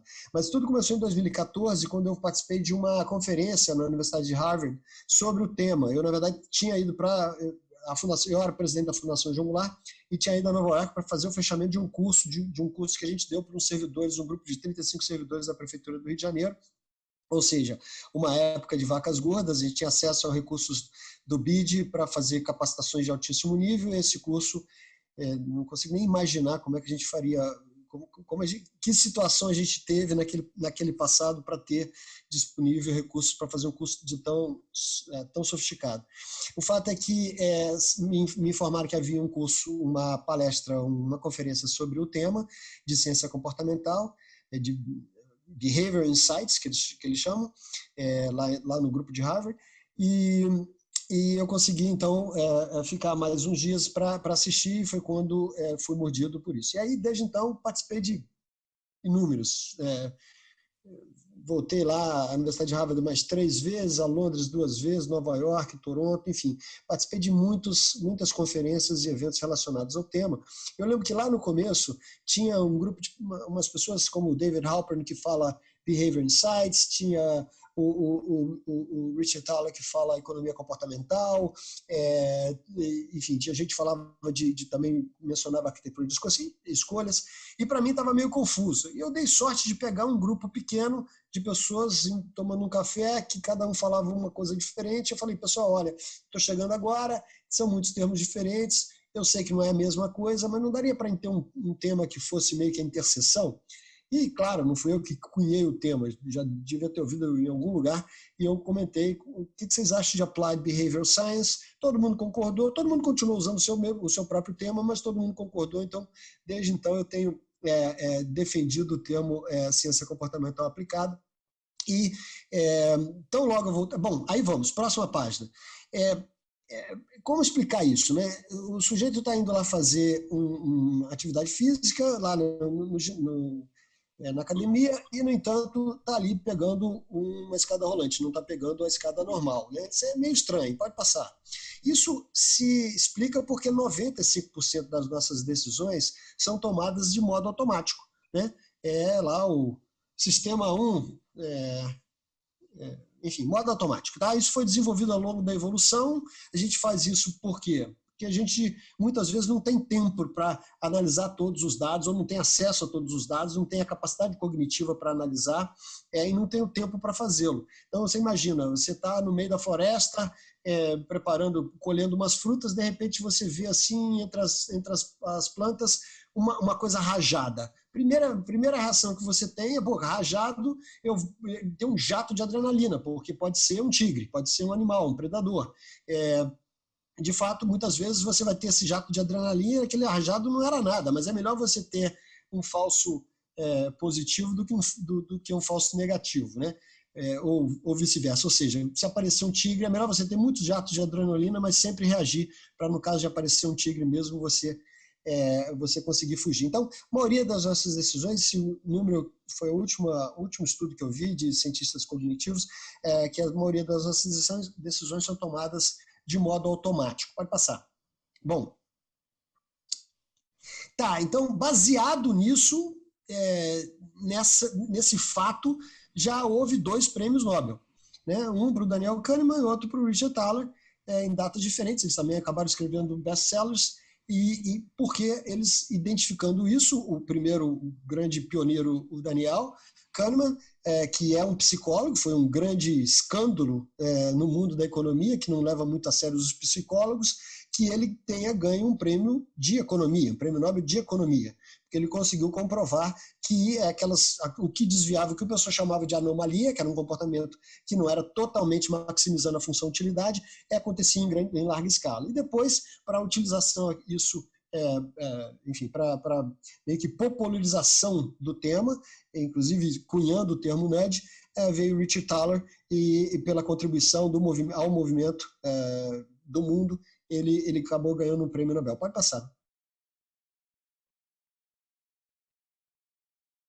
Bom, eles viram que isso se aplicava, a coisa foi evoluindo, ao longo do tempo, isso pode ir passando, Flávio, isso se aplicava a várias áreas, especialmente no setor público, né? Coisas para redução de inadimplência, de pagamento de impostos, temas relacionados com saúde, educação, resíduos, trânsito, integridade, segurança pessoal, cultura organizacional. Pode passar, Flávio. E isso acabou tomando o mundo, né? Então, há 2 anos atrás, mais ou menos, 2 anos atrás, existia esse mapa, o pessoal do OCDE listou, já deve ter um mais atualizado, listou o mapa com várias organizações mundo afora, tanto de governo, fora de governo, mas produzindo ciência comportamental aplicada para o setor público. Ou seja, popularizou, né? Virou mainstream. Então, quando eu voltei, um dos problemas que tem a prefeitura, e tem várias prefeituras, é que as pessoas deixam de pagar alguma parcela do seu IPTU, né? O IPTU, tipicamente, no Rio de Janeiro, pelo menos, você pode pagar em cota única em fevereiro ou você pode parcelar em 10 cotas, sendo que a última é em novembro. Então, qualquer arrecadação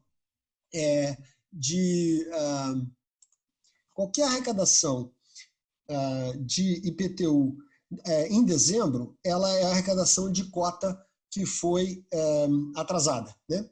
E a gente fez uma regressão, olhando uma série histórica, e chegamos à conclusão que o que estava projetado para 2018, 14, para 2014, era que do total arrecadado em dezembro, comparado com a base que seria de janeiro a novembro, que tem em janeiro sim, tem gente que paga até antecipadamente, a projeção era que seria 1,3% do total do ano, que seria arrecadado em dezembro. Aí a gente fez um nudge. O que a gente fez? A gente pegou no mês de dezembro, a gente mandou uma carta com um boleto já atualizado de todas as parcelas devidas para a pessoa pagar, para facilitar, para que a pessoa não tivesse que pensar, eu tenho que ir lá na prefeitura para atualizar o meu débito, ou no banco, e mandamos também uma carta junto com esse boleto. Tão simples quanto isso. E o resultado foi esse. Teve um aumento muito significativo do percentual dos anos seguintes. Aí você vê 17 e 18 teve uma queda, porque teve um processo de pagamento antecipado, com perdão de dívida pela prefeitura, e isso impactou que as pessoas acabaram pagando antes de dezembro. Mas, enfim, ainda assim, um percentual maior do que era até então, né? Isso significou uma arrecadação adicional de 160 milhões acumulado ao longo desses 5 anos aí. Então, realmente chamou muita atenção isso. Talvez tenha sido, eu diria que isso talvez tenha sido um cartão de visita muito contundente, né, para as pessoas prestarem atenção nessa metodologia. Bom, Aí a gente fez um outro projeto, logo na sequência. E aqui eu vou mostrar para vocês como a gente embutiu aí algumas heurísticas numa comunicação, numa carta que foi enviada para as pessoas que estavam indo para a dívida ativa. No Rio de Janeiro, se você não paga os seus impostos do ano anterior até maio, chega no final de maio, você é inscrito na dívida ativa do município. Então, a gente resolveu mandar umas cartas para as pessoas, para chamar a atenção das pessoas para esse fato, e esse é um exemplo de carta. Tá? Então, a gente usou aqui escassez, a gente usou umas doses de ameaça, a gente usou aí reforçando a facilidade do sujeito se regularizar, e a gente usou autoridade, colocando essa carta assinada. As cartas anteriores, comunicações anteriores, elas eram assinadas como Secretaria da Fazenda, alguma coisa assim, não tinha uma pessoa. Tá? Isso virou um experimento, a gente fez 4 cartas diferentes, e nesse caso, no primeiro que vocês viram, não deu para fazer um teste controlado e randomizado, não deu para fazer um grupo de controle. A gente mandou para todo mundo, então a gente teve que se valer de série histórica, que não é o ideal, mas era o que a gente tinha para fazer. O velho ditado que temos para hoje. Temos que fazer o avião voar, ele pode estar faltando uma turbina, está faltando um flap, não importa, ele tem que voar, depois você põe a turbina, depois você põe o flap. E aquele primeiro, então, gerou para a gente a credibilidade necessária que permitiu a gente evoluir para outros projetos, inclusive esse no qual a gente acabou fazendo um teste controlado e randomizado, e com um grupo que não recebeu carta nenhuma e outros grupos que receberam 4 cartas diferentes. E aí vocês podem ver, curiosamente, que a última carta, eu em outras apresentações, eu chego a dar detalhes das cartas e peço às pessoas para votarem. A última carta, que é a carta utilitária, que falava assim, a prefeitura tem feito tantas escolas, tantos postos de saúde e tal, para isso ela precisa de recursos, por favor, pague o seu IPTU em tempo. Não funcionou, não, como vocês estão vendo aí. Está dando mais dinheiro, tá? Mas não funcionou, foi até pior. O que a gente acha que foi o problema, o tiro saiu pela culatra porque era um ano eleitoral. Então, possivelmente, o cidadão via aquela carta como uma propaganda eleitoral e reagiu a isso, e não adiantou nada aquela carta. Mas aquela consciente e a ameaçadora tiveram, de fato, um resultado bastante positivo. Tá? Agora eu vou entrar num outro experimento que nós fizemos, também um teste controlado e randomizado, e aqui eu vou fazer um teste com vocês. Aqueles que já assistiram alguma palestra minha, das mais recentes, por exemplo, no evento lá que estávamos, Flávia e eu, na CVM do Rio de Janeiro, já viram isso e já sabem a resposta. Então, não vão ser surpreendidos com o que eu vou mostrar. Mas é muito curioso que tenha acontecido em várias apresentações que eu faço. Tá? Não vai dar tempo de vocês votarem, mas vamos lá. A gente enviou... O que a gente quer fazer? A gente tinha um problema, a Prefeitura do Rio tinha um problema. Qual era? As pessoas não faziam, já existia um sistema, mas as pessoas evitavam fazer a matrícula de seus filhos online. Né?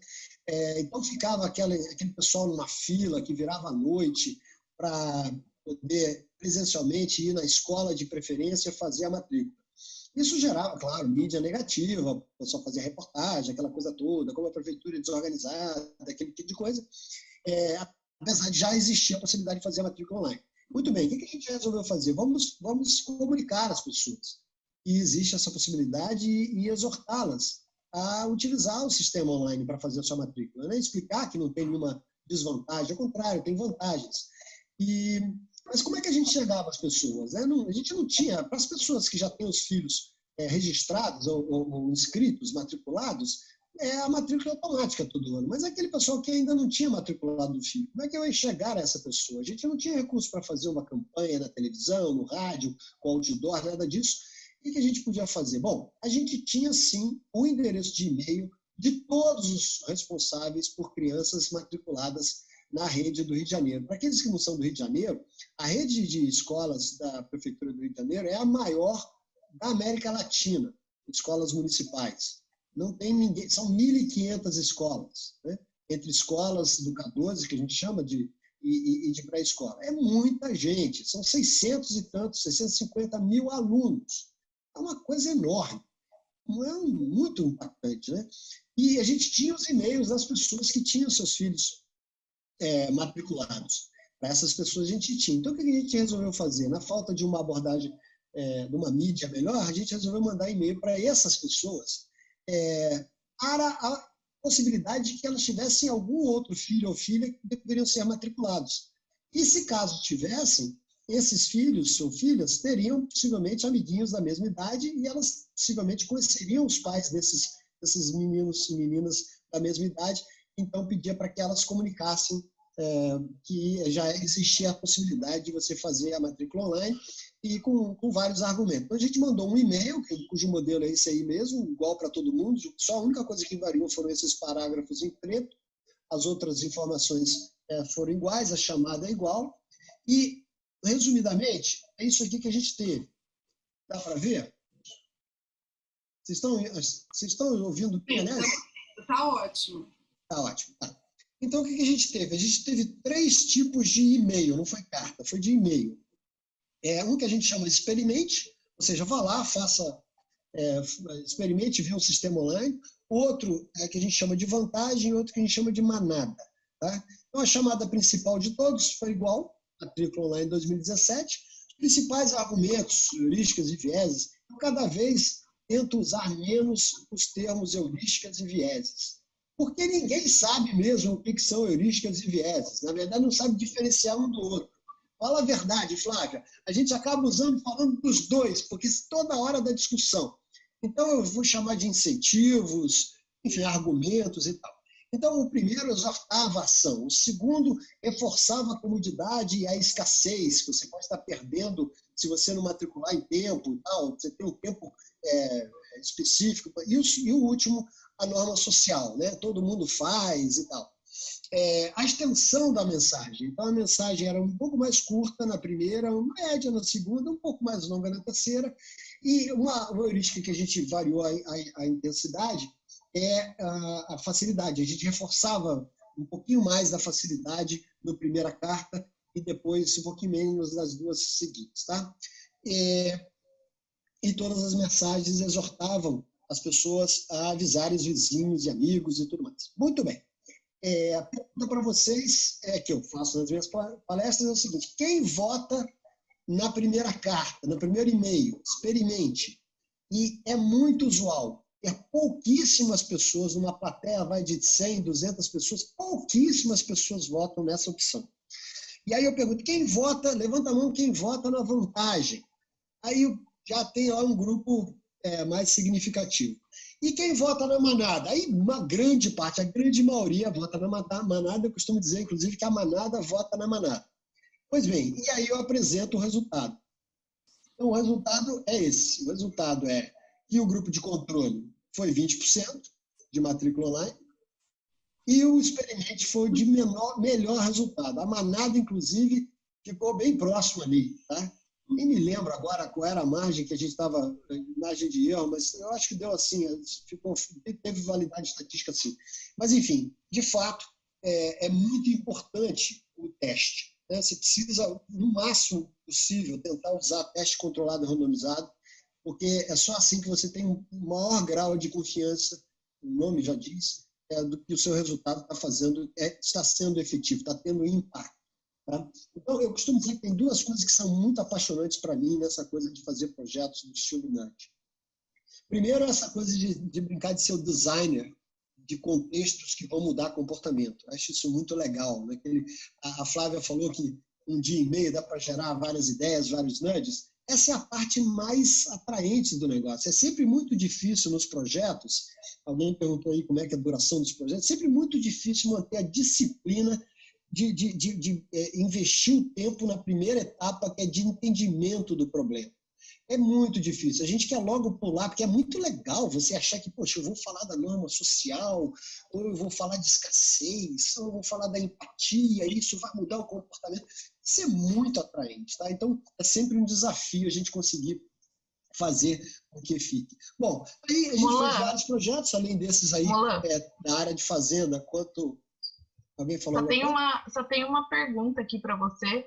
O Cledir está perguntando quais os materiais, os guias para os testes controlados randomizados. Os guias? Depois a gente... É um processo, enfim, é uma abordagem de metodologia estatística, né? Então, o mais simples deles, isso pode ser extremamente sofisticado. Eu lembro que um dos projetos que a gente fez, que era para aumentar a aderência ao tratamento de tuberculose na cidade do Rio de Janeiro, que é um problema sério que a gente tem aqui por conta das comunidades da insalubridade, em que as pessoas têm um tratamento gratuito durante 6 meses, tem que tomar 4 pílulas por dia, umas pílulas até grandes, é muito chato mesmo. Durante 6 meses, e o sujeito no segundo mês já está se sentindo super bem e fala, eu estou curado, chega, não vou... Aí o bacilo fica latente e aumenta muito a letalidade quando ele volta. Então, como incentivar as pessoas a aderirem, manterem o tratamento até o final? A gente deu para trazer, eu tive lá num desses eventos que eu participei, tive com o pessoal do Banco Mundial, e eles patrocinaram, entre aspas, eles tinham um contrato com o guarda-chuva com o Behavior Insights Team, patrocinaram a vinda do Behavior Insights Team no Rio de Janeiro para conduzir um processo. Agora, como é que se media, de fato, o efeito, o resultado, né, o impacto dos tratamentos que estavam sendo desenhados? Muito difícil, porque você não chega no momento, vamos pegar todo mundo agora, vai me dizer quem tem tuberculose, e pior, esse grupo aqui que tem tuberculose, eu não vou fazer nada não, tá? Vocês aí, esse pessoal aqui, eu não vou insistir para você aderir. Você tem um problema ético muito sério, então teve que fazer um processo bem, bem sofisticado. Mas o mais simplesinho, enfim, de uma amostragem, você tem que fazer uma amostragem aleatória, você pega uma população, usando um termo estatístico, e você diz, olha, eu tenho aqui um grupo de 100 mil pessoas, que eu tenho como medir um resultado, de qualquer que seja o comportamento que eu quero alterar, e para esse grupo, para maximizar aí a potência do resultado, eu posso dividir, vamos supor que eu queira fazer 3 tratamentos, então eu vou fazer o tratamento com 25 mil pessoas, o primeiro tratamento, o tratamento 2 com mais 25 mil pessoas, o tratamento 3 com mais 25 mil pessoas, e o grupo de controle, aquele que eu não vou fazer nada, com 25 mil pessoas. Claro, grupos selecionados aleatoriamente. Se você quiser sofisticar, você pode até fazer algum tipo de estratificação, para que no seu resultado final você descubra, o tratamento 2 foi o melhor na média, mas para quem mora em Copacabana e que tem 2 filhos, o tratamento melhor é o 3. Então, é assim que você faz uma estruturação de um teste controlado e randomizado, o mais simplesinho, mas pode ser bem complicado. Você pode ter análise multivariada no final, pode ser bem complicado, tá? Mas isso é do mundo da estatística, tá? Mas é bom, vamos lá. Só rapidinho, assim, é um mundo que também, eu não lembro o Cledir é formado em que ele é formado, mas assim, nos projetos é isso, a gente tem um estatístico, tem uma pessoa de dados, o importante é a intuição por trás, né, de fazer, e a gente também, no módulo 4, a gente vai ver sobre isso, para você ficar um pouco mais tranquilo. Mas os guias dessa área, eles são bem complexos, porque ele é muito, assim, muito carregado de estatística, mas tem um que é fantástico, da Esther Duflo, que foi até que ganhou o Nobel do ano passado, tudo que eu posso passar para vocês, tá? Mas, assim, eu acho que a intuição que o Mulan está trazendo é bem interessante, não é todo mundo que faz isso. Então, os guias de Behavior Insights, tem o ISH, aquele Mindspace que eu falei para vocês, porque a parte estatística consegue alguém que faça, entendeu? É muito mais a intuição de você fazer a divisão entre grupos e controlar, né, Mulan? E convencer as pessoas a fazerem grupo de controle, porque normalmente eles não querem fazer grupo de controle. Então, é um método aí. Eu vou falar disso no final da apresentação, dos desafios que a gente enfrenta em fazer um projeto desse tipo no setor público. Mas é isso. Então, normalmente, quando você monta uma unidade, você tem que ter acesso a pessoas que a gente chama de cientistas comportamentais e pessoas que são cientistas de dados. E, às vezes, aí tem várias maneiras de você formar uma unidade de nudge. Tem um estudo da McKinsey que fala sobre isso, é bem interessante. você pode ter uma área centralizada de técnicos de estatística, aqueles caras que... Porque, tipicamente, uma unidade de NUD, ela, além de fazer ciência comportamental aplicada, muitas vezes, como está sendo o nosso caso, ela acaba fazendo trabalhos de Big Data, ela utiliza inteligência artificial, né, e aprendizado de máquina. Então, você tem lá uns gêniozinhos que ficam... enfim, aquele pessoal que você... põe a pizza por debaixo da porta e pega o relatório também. Fica lá trancado num lugar que não são os mais sociáveis, vamos dizer assim. Eu falo isso, mas eu sou um deles. Mas, enfim. Então é isso. Então, a gente faz... É muito importante você testar. É muito importante. Nem sempre a gente tem o luxo de poder fazer um teste controlado randomizado. Vocês vão ver lá na frente. Porque também tem algum investimento aí, né? Não é... Por exemplo, a gente fez um projeto para aumentar a arrecadação de IPTU também, e a gente enviou 270 mil cartas. Sabe lá o que é 270 mil cartas? Mesmo uma carta baratinha é uma grana, né? Então, nem sempre você consegue fazer o teste controlado randomizado por vários motivos, eu vou mencionar isso lá no final. Pessoal, alguém fica monitorando aí o chat, porque eu não tenho tempo de olhar. Se tiver algum tópico, pode me interromper, tá bem? Bom, eu escrevi só uma questão que é 10 minutinhos, tá, Mulan? Eu sei que a gente falou que não tinha tempo, mas... eu tenho 10 minutinhos? Tá bom. 10 minutinhos. Ok, então seguindo. Bom, então a gente fez uma série de projetos e até que em 2018, por uma oportunidade lá de reestruturação da Fundação João Goulart, eu consegui dedicar 2 pessoas full-time para um cientista de dados e uma cientista comportamental. Aquele cientista comportamental é a Rafaela, que vocês já conhecem, para criar a partir de junho de 2018. E o objetivo era, assim como foi com o Behavior Insights Team, conseguir em 2 anos multiplicar por 10 o investimento nessa unidade. Vocês vão ver mais no final e vão avaliar se a gente conseguiu ou não, porque a gente completa 2 anos em junho agora, né? Bom, aqui um experimento que eu acho muito interessante comentar com vocês, que era o seguinte, agora já como NUD Rio, a gente tinha, o secretário de Fazenda precisava muito aumentar a arrecadação da cota única, né? A situação fiscal do Rio de Janeiro já vem difícil há muito tempo, muito antes da pandemia, e o IPTU de 2018 era assim, esse era o formato do IPTU, você tinha essa mensagem super careta embaixo aí, dizendo que o sujeito pode pagar em qualquer agência bancária em território nacional, como se isso interessasse alguém, como se alguém no Acre fosse pagar. O cara é do Rio, mas ele está no Acre e ele vai pagar lá no Acre e tal. E tinha essa questão do percentual de desconto que a gente achou que podia mudar. Então, o que a gente fez? Ele pediu ajuda, a gente não tinha tempo, não dá para fazer um teste controlado randomizado, o contrato com a gráfica era para colocar só um modelo.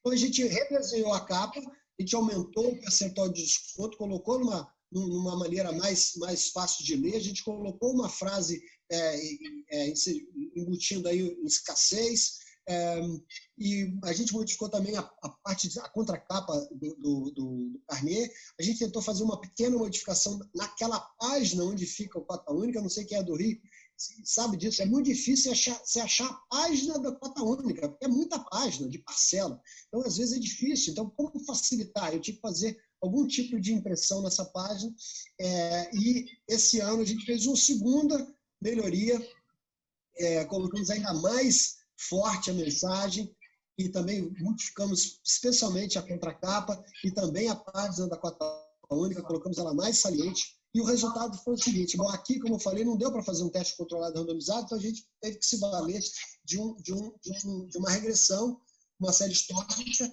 e essa regressão é uma regressão bem confortável, porque você, assim, para quem entende de estatística, você vê, primeiro, que o R2 foi bem alto, segundo, que houve uma consistência na queda do percentual de pagamento do que foi total emitido em cota única, e a previsão para 2019 era 26,1%, a gente mudou o carnê, como vocês viram, isso aumentou, então, o percentual, foi o primeiro NUD, e agora em 2020, a partir dessa base, de 28,7%, a gente aumentou ainda mais, e isso significou um valor muito alto, né? Foram 225 milhões adicionais de cota única.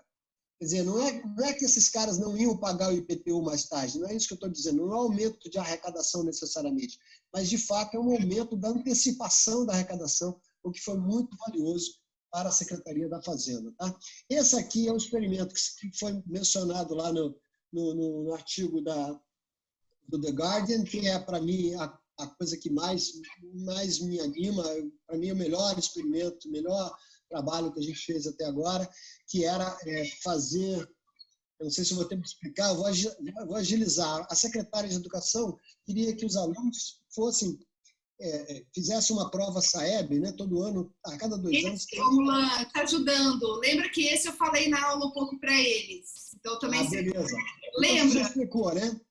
Eu expliquei que tinha o áudio, tinha as artes. Aí eu acho que vale falar Bom, assim, essa é a mensagem que a secretária mandou, mensagem de áudio, que ela mandou uma mensagem de WhatsApp e acompanhava essa imagem aí, e o intuito era fazer com que os pais encaminhassem para os seus filhos. Vocês já viram isso?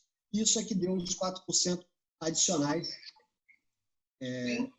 que realmente é muito legal. Então, desafios para você ter uma unidade, desafios para você fazer um projeto no setor público. Primeiro, gerar interesse. Isso não é coisa do Rio de Janeiro, não é coisa do Brasil. O Behavior Insights Team teve esse problema lá atrás.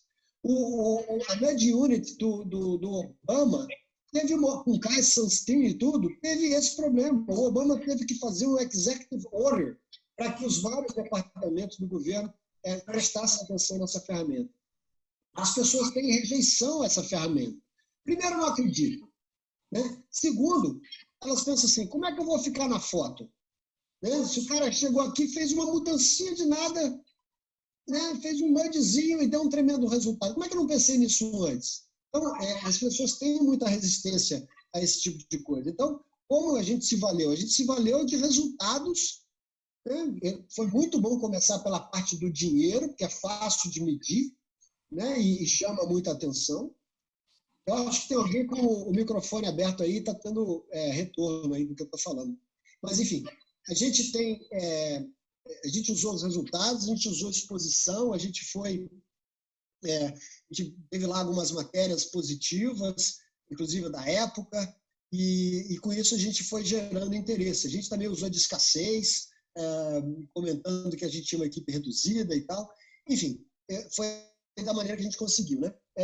Como convencer a importância do teste, gente? Isso aí, os caras normalmente têm um problema para resolver para ontem. Não tem como teste, faz agora. Né? Então, a gente não consegue fugir disso. Tem muita, por exemplo, nesse momento da Covid-19, não dá para fazer teste. Né? Vai, usa aí evite os seus melhores esforços para identificar, para desenhar uma mensagem que seja mais impactante. Né? Mas mesmo antes do Covid, os caras normalmente chegam com problema para resolver para ontem, né? Então não quer testar. E mesmo testando, não quer fazer o grupo de controle, né? Então, por exemplo, grupo de controle e grupo de tratamento, não, me faz logo um tratamento, 3 tratamentos, tá? E não quer controle. Como assim não quer controle? Então, normalmente, a gente lutava para ter um grupo de controle mínimo, porque a gente tinha que definir a faixa de confiabilidade dos resultados. Mas, enfim, esse é outro desafio. O outro grande desafio é garantir a continuidade, que é a implantação de larga escala. Né? Então, para você implantar alguma coisa que você descobriu em larga escala, às vezes você precisa de um orçamento para mandar 270 mil cartas, por exemplo. Né? E há mudanças de prioridade, como a Flávia comentou no início da conversa. E a gente precisa incutir essa ideia da melhoria contínua. Só que você fez uma vez, mandou uma carta, não quer dizer que o ano que vem você não pode fazer uma carta melhor. E depois outra melhor, e depois outra melhor. Então, isso também é uma dificuldade. Tá? E outra coisa é isso aí, é a correta aplicação do teste de geração dos dados. É uma guerra para ter o rigor analítico e para ter a disponibilidade dos dados, inclusive, porque geração de dados, às vezes, tem dificuldades nas prefeituras ou no setor público em geral. Tá? Bom, estou terminando. Eu tenho uma parte que eu não vou apresentar, que é a abordagem, então vou falar da produção desses 2 anos.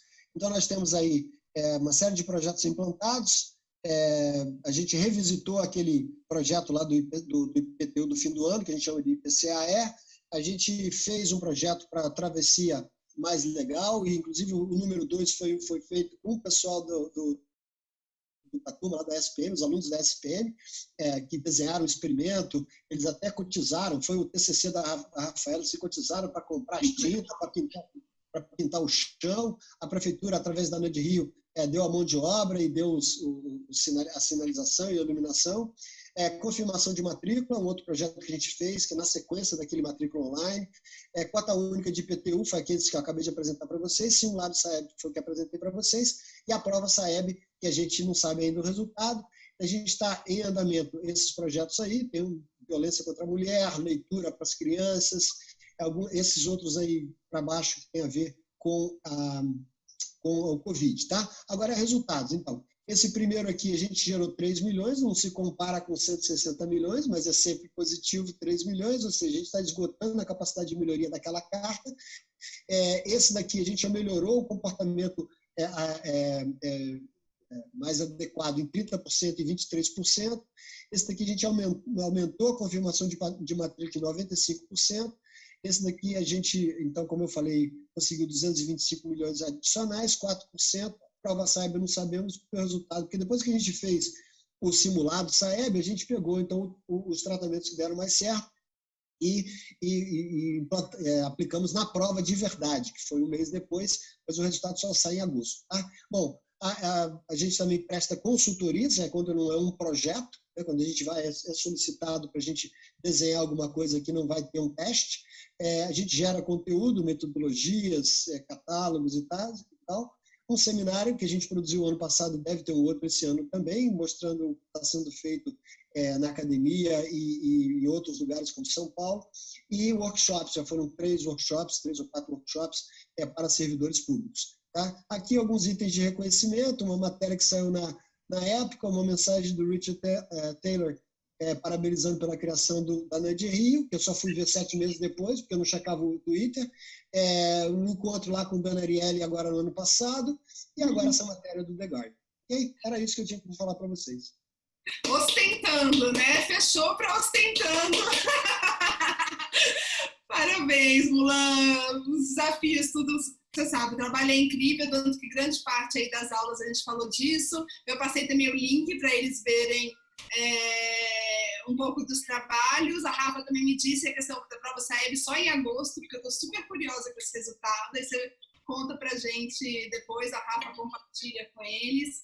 E obrigada, e parabéns mesmo. Tenho muito orgulho de ter acompanhado essa jornada, que eu sei que foi bem desafiadora mesmo, e de ter você aqui com a gente no curso chamado Ciências Comportamentais Aplicadas. Oi, pessoal, eu tenho uma pergunta rápida para o Mulan, rapidinho. Meu nome é Carol, eu trabalho com Consumer Insights na Nestlé, e eu estava pensando no case que você mostrou para a gente das matrículas, eu achei super legal. Só que eu queria entender que, assim, basicamente a gente tinha algumas variáveis sendo testadas meio que ao mesmo tempo nos 3 modelos de carta que vocês testaram. Aí eu queria entender se o melhor cenário, assim, no melhor dos mundos, né, seria testar cada uma dessas variáveis para chegar no modelo de carta ideal, ou meio que dá para testar tudo junto mesmo? Eu quero dizer, variáveis do tipo extensão, a facilidade que vocês mudaram em algumas cartas diferentes, enfim. Carol, esse é um dilema, né? Se você olhar alguns dos projetos que o Behavior Insights Team fez, o que eles fazem? Eles vamos falar de estímulos, para não falar heurísticos e vieses. Eles colocam num tratamento um estímulo 1. No outro tratamento, ele faz o estímulo 2. No terceiro tratamento, ele faz o estímulo 1 mais o estímulo 2. E no quarto, então, assim, quando você tem uma combinação de estímulos, não dá para saber qual foi o matador. Não dá para saber qual aquele que deu mais resultado. A não ser que você tenha uma enormidade de tratamentos, assim, enorme número de tratamentos, se for possível, e é possível em alguns casos, é raro, mas é possível, em que você vai você faz puro sangue, estímulo 1. Segundo, puro sangue, estímulo 2. Terceiro, puro sangue, estímulo 3. E depois, num quarto, você faz a combinação de 3, 2 a 2, até ver. Porque, às vezes, um tratamento reforça o outro ou prejudica o outro. Né? Um estímulo prejudica o outro ou reforça o outro. Não dá para saber de antemão. Você vai aprendendo algumas coisas. É o ideal fazer, mas nem sempre é o que dá, nem sempre dá para fazer. Não dá, Então, para convencer, Carol, só para complementando, é você tipo, fazer um primeiro teste, aí você vê, por exemplo, a palavra, escassez, algumas variáveis, aí você tem um resultado, e aí na próxima ação, você usa o insight de uma ação na outra, para convencer as pessoas internamente, ser um cronograma, sabe, de teste, para aí você, agora eu vou saber que escassez funcionou, então passo para a próxima parte. Essa implementação privada que a gente faz, e aí você tem que ver o tamanho mínimo de cada amostra. Só para você ter uma ideia, eu fiz um projeto para um banco que é um maior banco de financiamento de veículos no Brasil, e a gente tentou fazer algumas combinações, mas e fizemos 6 grupos de tratamento. Pra você ter uma ideia, 2 levas de projeto, com total de 3 grupos de tratamento em cada uma, com 2 grupos de controle, um para cada uma, para tentar, de alguma maneira, single out, né? Identificar, né, quais são os impactos dos diferentes estímulos. Foi um tremendo trabalho estatístico para chegar a alguma conclusão. Então, pode ser muito... Esse é um outro elemento de sofisticação estatística que vale a pena. O Airbnb, por exemplo, faz 2.000 testes, 2.000 testes por dia. Assim. A gente já fez projetos até de 24 tratamentos. É muito complexo, 24? mas é mais fácil. É mais fácil isolar os fatores do que você justificar que foi aquela palavra no Mulan. Assim, eu já percebi que na randomização da mensagem do e-mail, o dado vem mais limpo, aí vale o esforço, mas são devagarzinho a gente chega lá, mas bem mais... As empresas estão acostumadas a fazer teste AB, então você pode fazer teste AB ad nauseam, né? E é isso. Mas acho legal a resposta, até para a gente pensar também em até que ponto vale a pena a perda de tempo e de investimento em testar tantas alternativas diferentes também, sabe? Às vezes o ganho marginal de você testar 24 coisas diferentes, o ganho é muito pequeno em comparação com o ganho enorme que você já teria se você testasse 2 ou 3 alternativas também. Acho que isso é uma análise mais macro para fazer, que é bem interessante. Eu acho, não, é importante outra coisa, você pode controlar por outras variáveis, e é muito isso, assim, na verdade o Banco Mundial, a Zeina, o pessoal que teve aí ano passado, a gente esteve conversando, eles adotaram como estratégia, se você pode fazer uma intervenção comportamental, você faz tudo naquela região. Então, por exemplo, antes eles tentavam isolar os nudges, isolar os efeitos, e aí a pessoa fazia um experimento, mas não fazia o próximo. Então, hoje em dia, eles também usam a dinâmica do Behavior Insights, estímulo 1, estímulo 2, estímulo 3. Porque se você faz 24, nesse caso é muito específico, porque é sem custo esse teste. Mas você tem toda a razão. Então, por isso que a gente faz os estímulos, né, juntos. Mas com o Mulan, eu também acompanhei, né, Mulan, da carta. Então, tem que isolar também. Por isso que no de 2020 isolou, né, os seguintes isolou mais, né, Mulan? Do que a primeira. A primeira teve mais dificuldade de mostrar o que tinha sido, né? Sim. Legal, obrigada. Gente, então, eu queria agradecer vocês. Sei que a gente passou um pouquinho do tempo, mas foi valioso, vai estar gravado, a gente edita ali aquela parte, vocês vão ter tudo com vocês.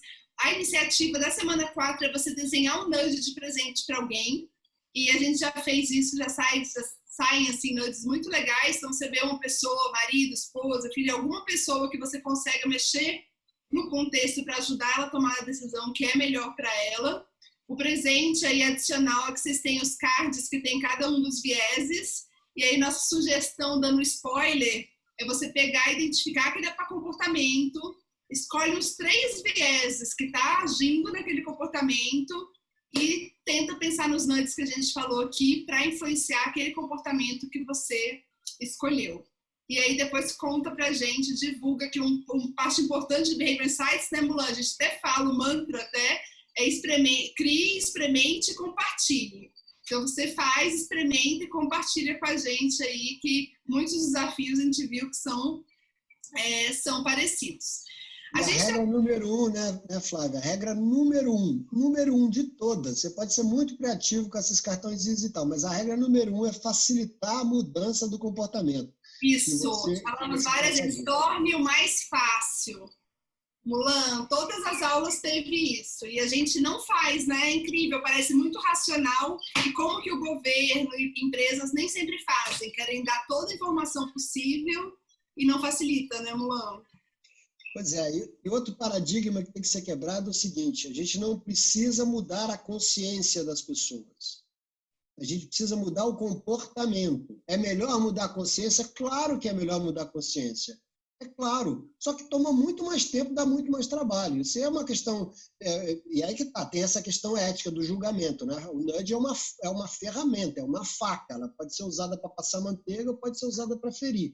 Então tem que ter toda essa análise aí a respeito de se de fato, né, isso que você falou no começo, Flávia, se de fato aquilo é o que a pessoa teria escolhido ou teria se comportado se ela tivesse capacidade cognitiva suficiente, acesso aos dados todos necessários e tempo suficiente para tomar uma decisão. Mas, repito, você não precisa mudar a consciência, você precisa mudar o comportamento, tá? Contexto. E sempre não é o que a gente faz normalmente, né? Então, o desafio de mudar de perspectiva mesmo na hora que você olhar o problema para você desenhar um nudge para alguém que você gosta ou para a gente. Porque se for um problema mundial aí, por favor, compartilhem com a gente aí a ideia de vocês. E aí, a gente sabe que a gente tem muita informação, muitos nudges, várias coisas aqui. Eu queria só deixar para o final, não precisa, a gente vai encerrar, mas uma coisa que é riquíssima, que é o Minuto de Ouro.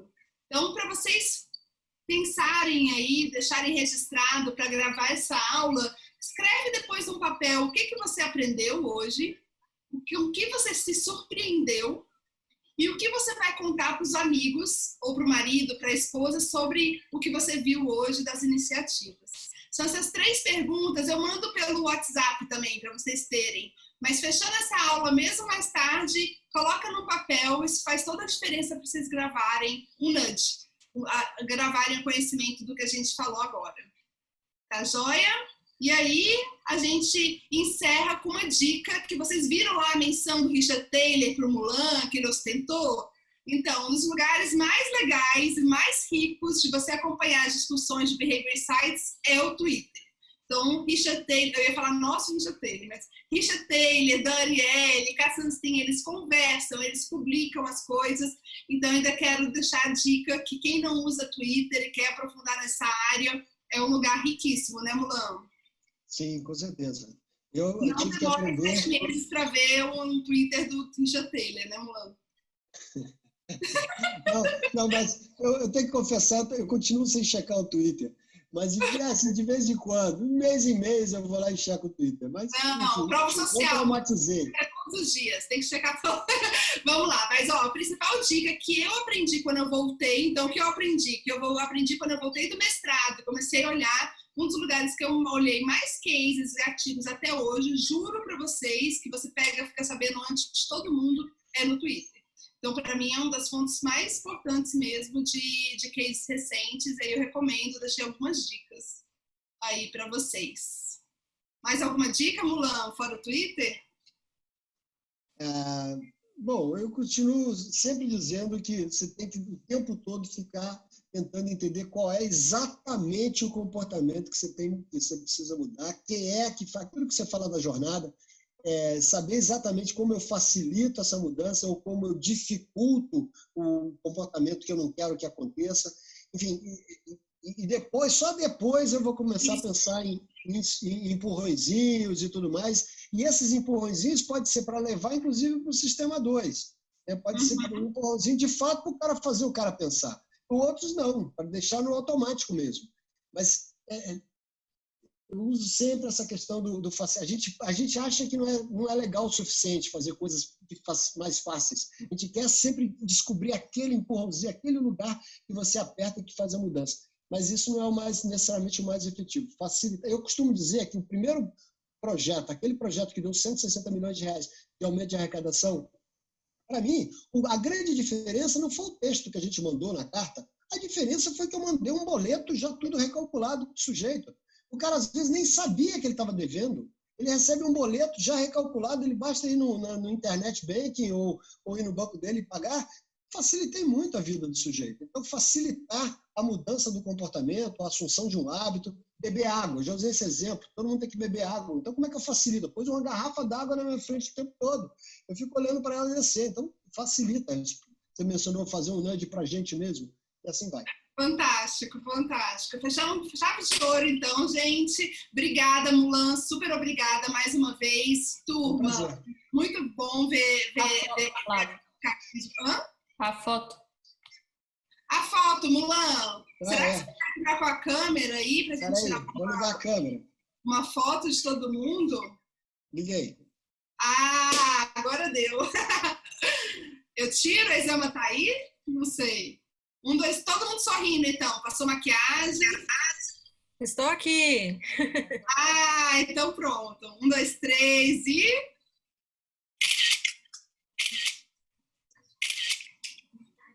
Pronto? Aprovado, Exama? Não deu tempo de abrir minha câmera, mas tudo bem, tá aprovadíssimo. Vai, coloca, não abriu a câmera. A Exama, gente, é nosso design. Esses slides lindos aí que vocês estão vendo, é nossa super Exama. Então, ela merece sair na foto. Colocou, Exama? Agora foi? Deixa eu ver aqui. Mas olha, agora. Vamos lá, 1, 2, 3 e... Pronto, gente. Boa noite. Beijo, a gente vai te falando no grupo. Vou colocar as perguntas do Minuto de Ouro lá também. Boa noite. Tchau. Obrigada, Mulan. Tchau, tchau. Nada, foi um prazer, gente. Tchau.